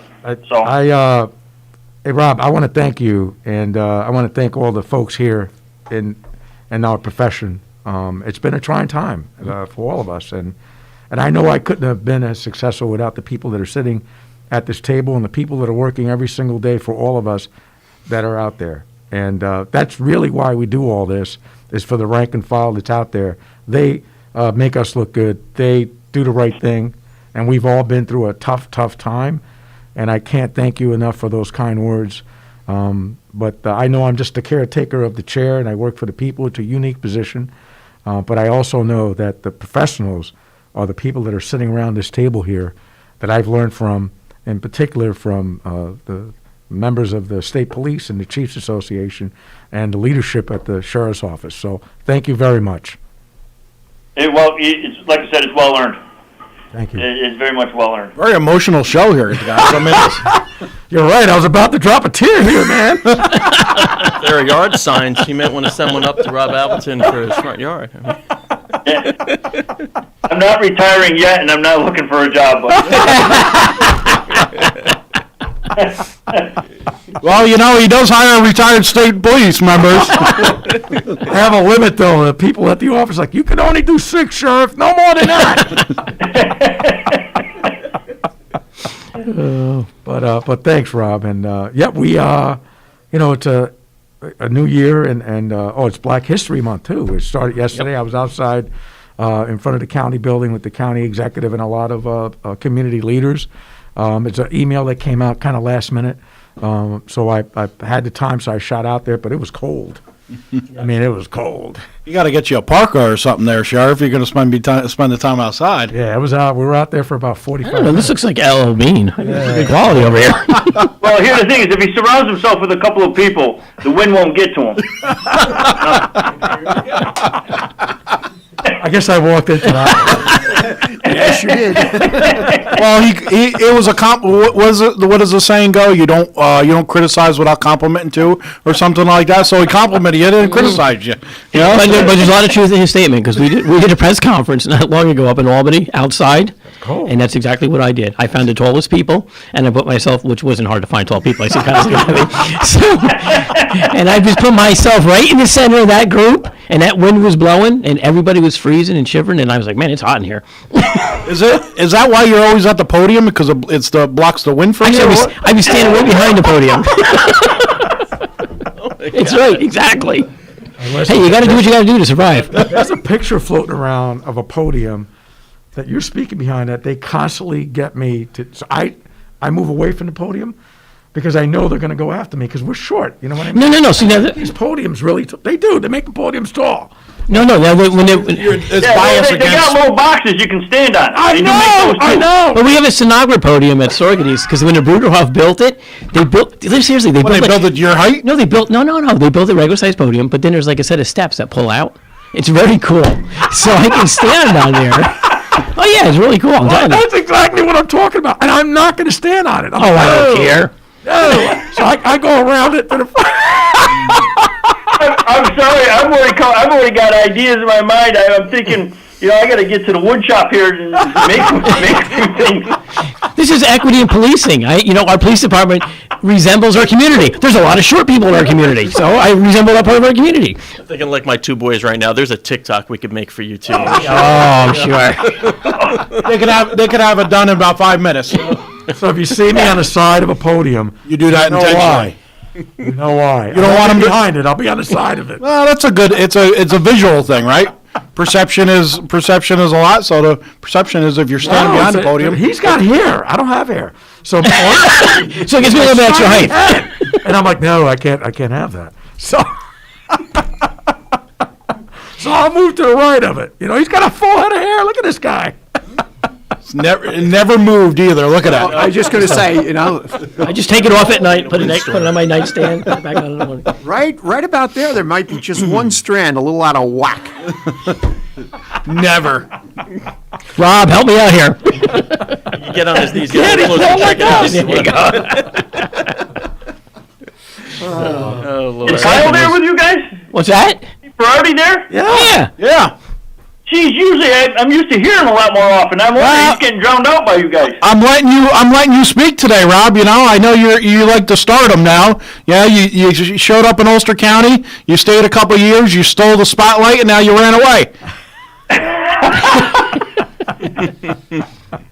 Well, Mario and I are friends now, Rob. Don't worry about it. I don't know if he heard that. You didn't hear that. Yeah, I might not have, but... I said Mary and I are friends now. We're sticking together. All right? We're the only two that didn't get any recognition in that. Yeah, we're shooting a video next week. Don't show up. Yeah. Wait a minute. Didn't you see the credits at the end? It said absent from video. Chief Kyle Baroni, Captain Mario Steve. You didn't see that? Missed it. Small print. Small print. Well, Mario, the thing was, they realized during that whole thing, shooting the video, going down to New York City for its unveiling and everything like that, somebody had to stay back and protect Ulster County. You're absolutely right. And we did a fantastic job doing that. Hey, you know what was sad about that? We probably saw one of the last performances by Bob Saget. Yeah, I know. Oh. That's right. Yeah, he emceed. Remember that, Rob? Yeah, I do remember that. Yeah. Yeah, wife and I were thinking about him. Like, he actually looked pretty good when he was up He there. was very And funny, too. He was good. you know, we certainly, especially in our profession, we don't need to be reminded how fragile life is. But he didn't look sick at all. So you know, you just never know. You can't outrun time, and unfortunately, we don't know how much of that precious commodity we all have left. Right. So you just make do. But yeah, it's a sobering reminder. Unfortunately. Maybe for our listeners is making sure that you do get yourself checked up and see your doctors. And we, you know, Rob Appleton will contest to this as well. I know up in his troop, or it was B troop, we lost a young man from a heart condition that would have been diagnosable. So please get out there. I think he was 41 years old. Rob, what do you remember how old he was? Oh no, he's unfortunately, Mario. He's a year younger than me, so he's 50, turning 51. And he passed away as his retirement papers were in, and he was due to be off the books within 4 days of his passing. Oh. So he had essentially put in his papers and retired. He was on, the administrative, the QL leave when you're out on just before retirement, coming off the books. He was 4 days from being off the books, or 3 or 4 days being off the books. So pretty scary stuff. Guy in his early 50s, and like Captain Restivo said, I mean, it was diagnosable. You know, we can't ignore the little things that are going on in regular visits. I mean, there's things that, you know, you might not even feel, but that doctors and testing can pick up for you. And, you know, I hope for everybody there and for everybody who's listening that has the opportunity to retire, that they live a long and healthy retirement. I think everybody's earned that. And unfortunately, especially in this line of work, people get robbed of that all the time. And a lot of it's our own fault. We got to find better ways to take care of ourselves. And us as leaders, we have to support our people a little bit better, keep an eye out for them, because sometimes people don't take care of themselves and acknowledge that. You know what I mean? So there's a lot that goes into it, but, you know, it's again, sobering reminder, and, you know, just a reminder to take care of ourselves, take care of our people, and hopefully we can enjoy a long, healthy retirement, because, quite frankly, you've earned it. Right, and it really underscores the importance in our profession for officer wellness programs. Yes, you know, that's so important that we do that for our people. And I know that's a big thing now throughout New York State. They're pushing these programs into every agency. They're making it a requirement for accredited agencies to have an officer wellness program now in place.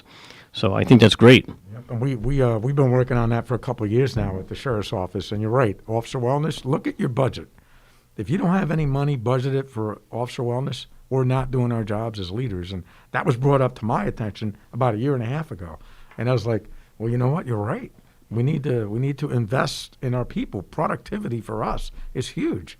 This job is, the adrenaline flows that we go through every year is not normal. You know, when whether it's a pursuit or a knocking a door down on a search warrant, or, you know, there are some bad people out there. And when you encounter them, your adrenaline rush happens. And what happens to us 10 to 15 times a year, I know it did for me when I was at the state police working in New York City in not so great neighborhoods. But that has an effect on the body when you get older, where we eat, always on the fast pace, eating food that's not good for us because we're in a rush to get somewhere and we don't have enough time.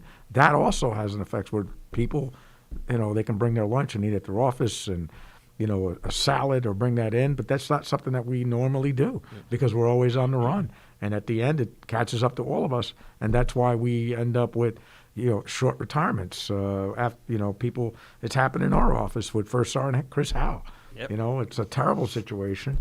In his 50s, never even got the 60s, not even retired for about less than a year, and he passes away. And it's a terrible thing, but it's something that we see in our profession all the time. I think as a community, we can all spread that word. Either not so much in police work. Think about your local business people that are working sometimes around the clock and aren't taking care of themselves. Right. Just for the listeners, get out there, tell your family, your friends, your loved ones, let's get checked and let's do something good for our body every day. And welcome to Medical Wednesday. It's that poor coping mechanisms, obviously, is a lot of the downfall of society, right? Not just law enforcement, but everybody. You're having a hard day at work, you go home and you have a drink, And it's luckily the last couple, I'm not doing it enough, but my fiance and I have been trying to walk, just at least get some fresh air, get some activity. Sure. Because she says, the big thing is I met her later in life, and she says she wants to spend just as much time with me as I was alive. So, because I met her so later in life, she wants to. I got another 37 years, I guess, on this earth. She claims.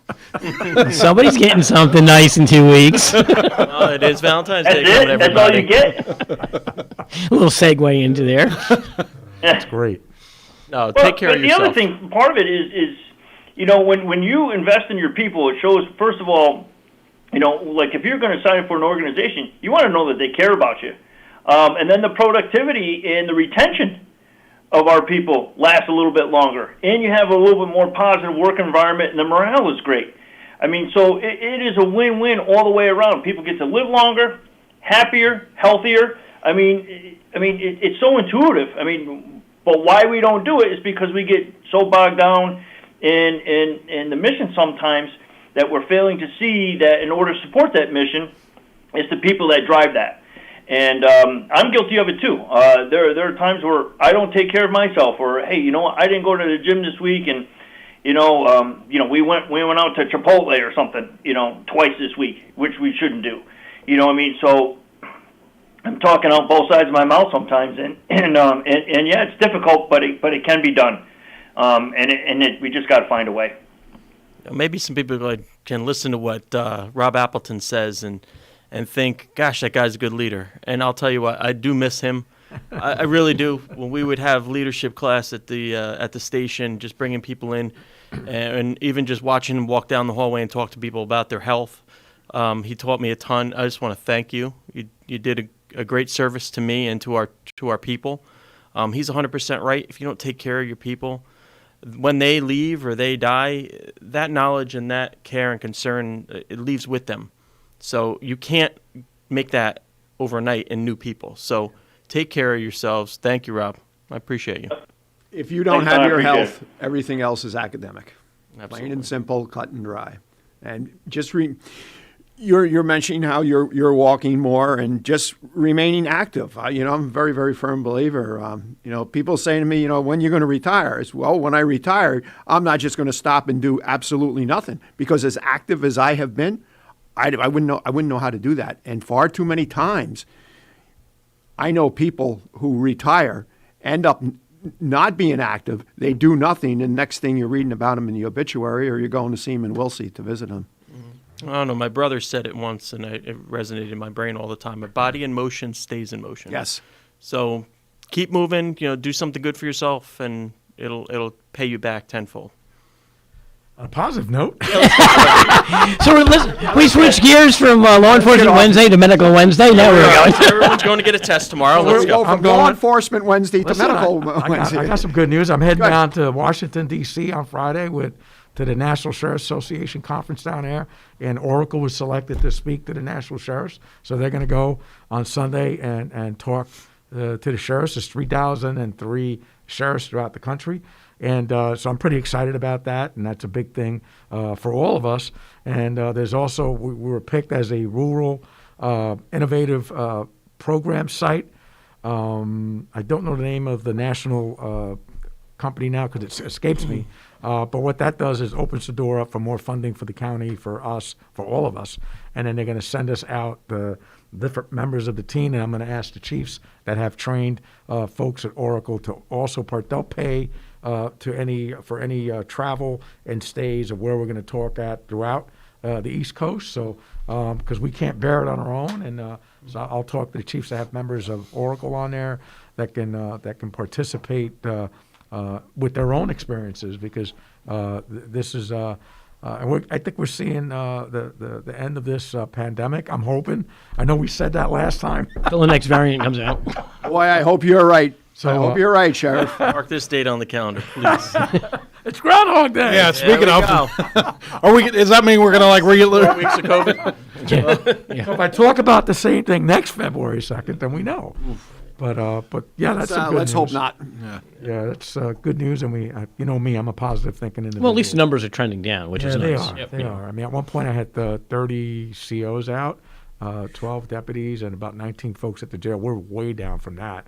We have about 9 COs out, 3 folks at the that are at the jail, and about 2 troopers. I mean, 2 deputies. You know, I keep. I've done that a few times. It's all good. What do you say? Push-ups, everyone. 101, 102. Do at least 19 or 17 push-ups here. That's when we came on. 19, He's 17. still going. Hey, Sheriff, you better be careful. I don't know who's in charge of the scan cards at your office, but they might be changing yours and deleting you out of the system by the time you get back. Just so you know, when you do 25 years in an organization, there are things that are ingrained in your brain.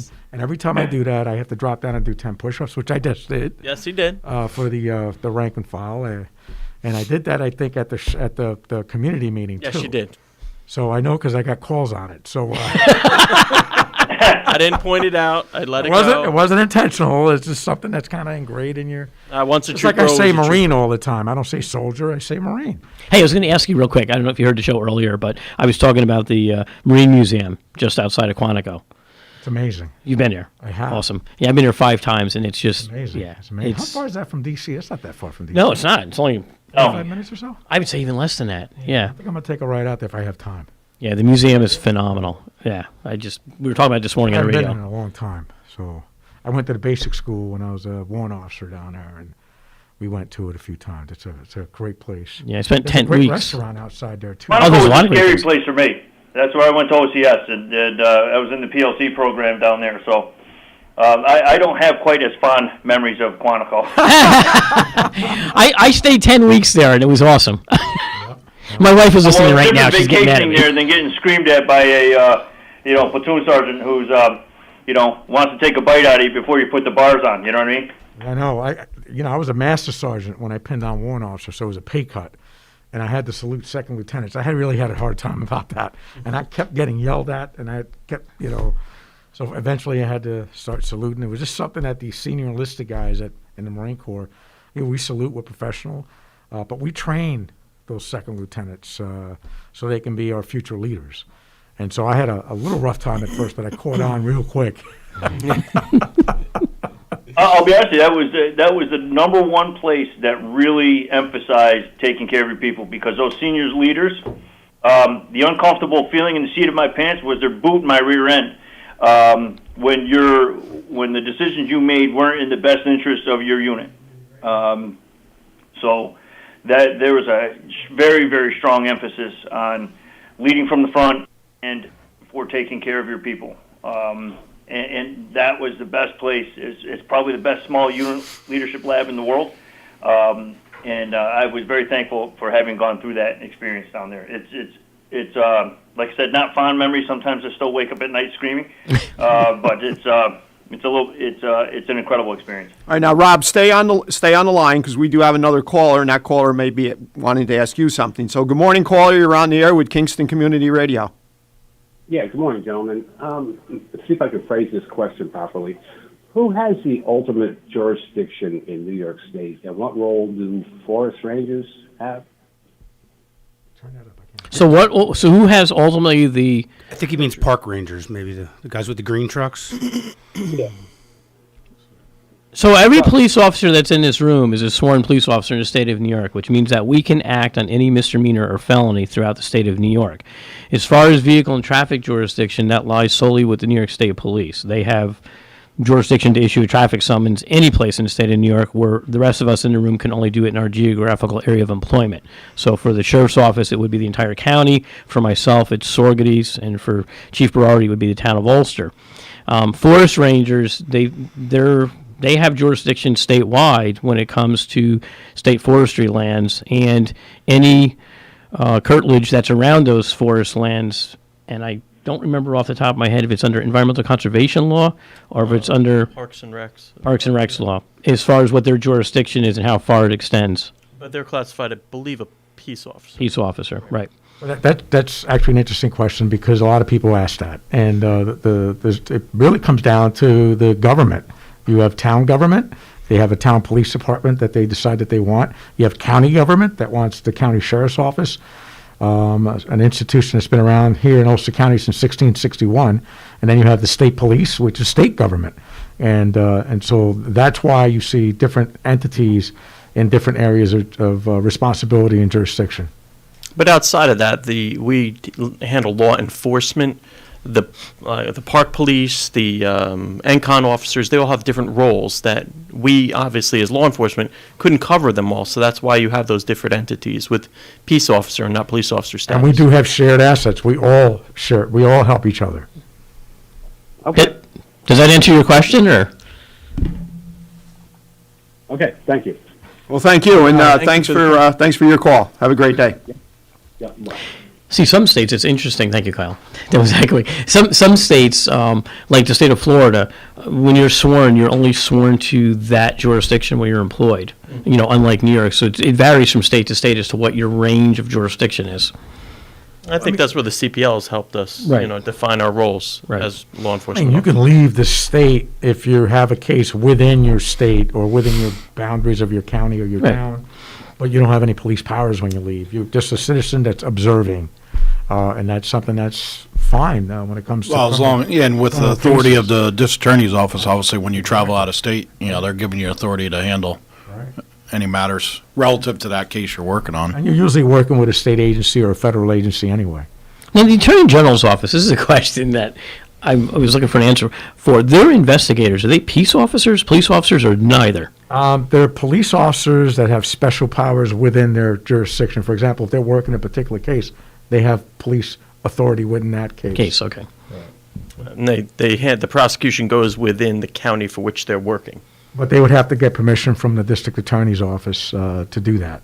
So the district attorney Do they? would have to say, so you got, and there's different aspects of the attorney general's office too that Right. work different types of cases. Mm-hmm.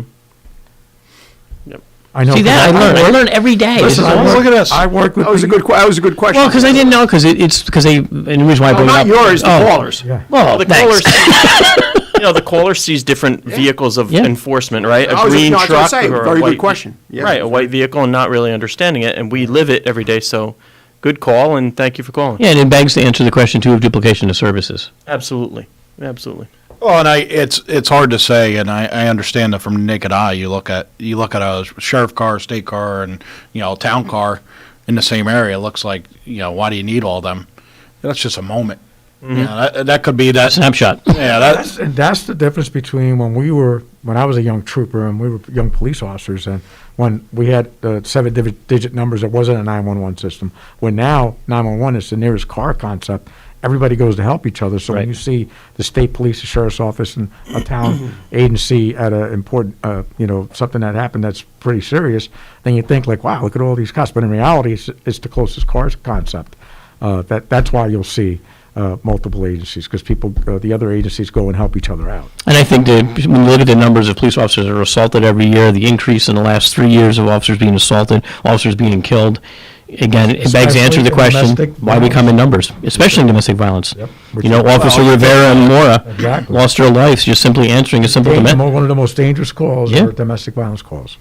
Well, when it's for us, Joe, right? You think about it. It's I have 3 cars on. That's my minimum on a shift. 3 cars for 50,000+ people that are traveling through the town of Ulster.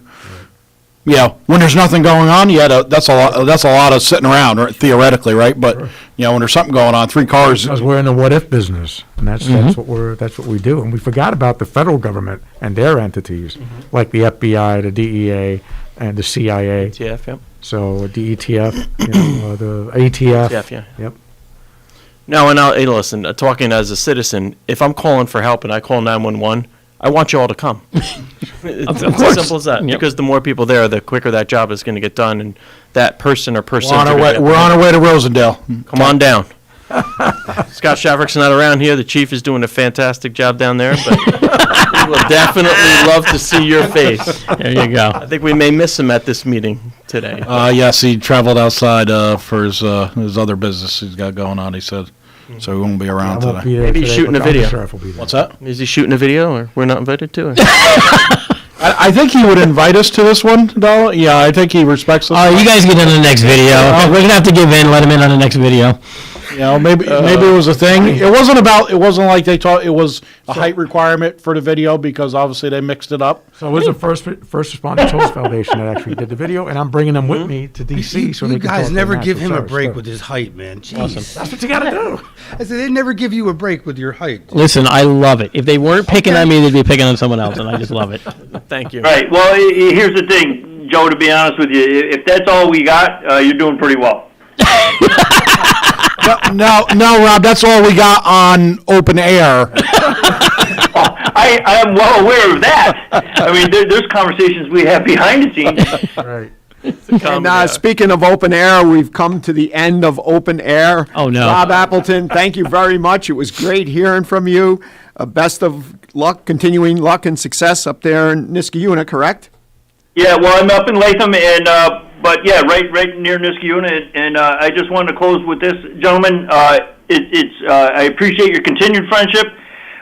Continue to stay strong down there and keep that place special. And it was an absolute pleasure working with all of you. I just wanted to come on and say thank you for you guys being you, and I miss every single one of you. So well, thank you again for be well and be healthy, and good luck to all of you. And it's thanks to Kingston Community Radio and you guys down there. It's always a pleasure. So Excellent. thank you. And if it's appropriate, I would just like to close the show, if we could, in the memory of Fred Costello Sr., Town Supervisor Fred Absolutely. Costello's father, who passed away Absolutely. last week. So if we could just have a Good moment call. of silence for his dad.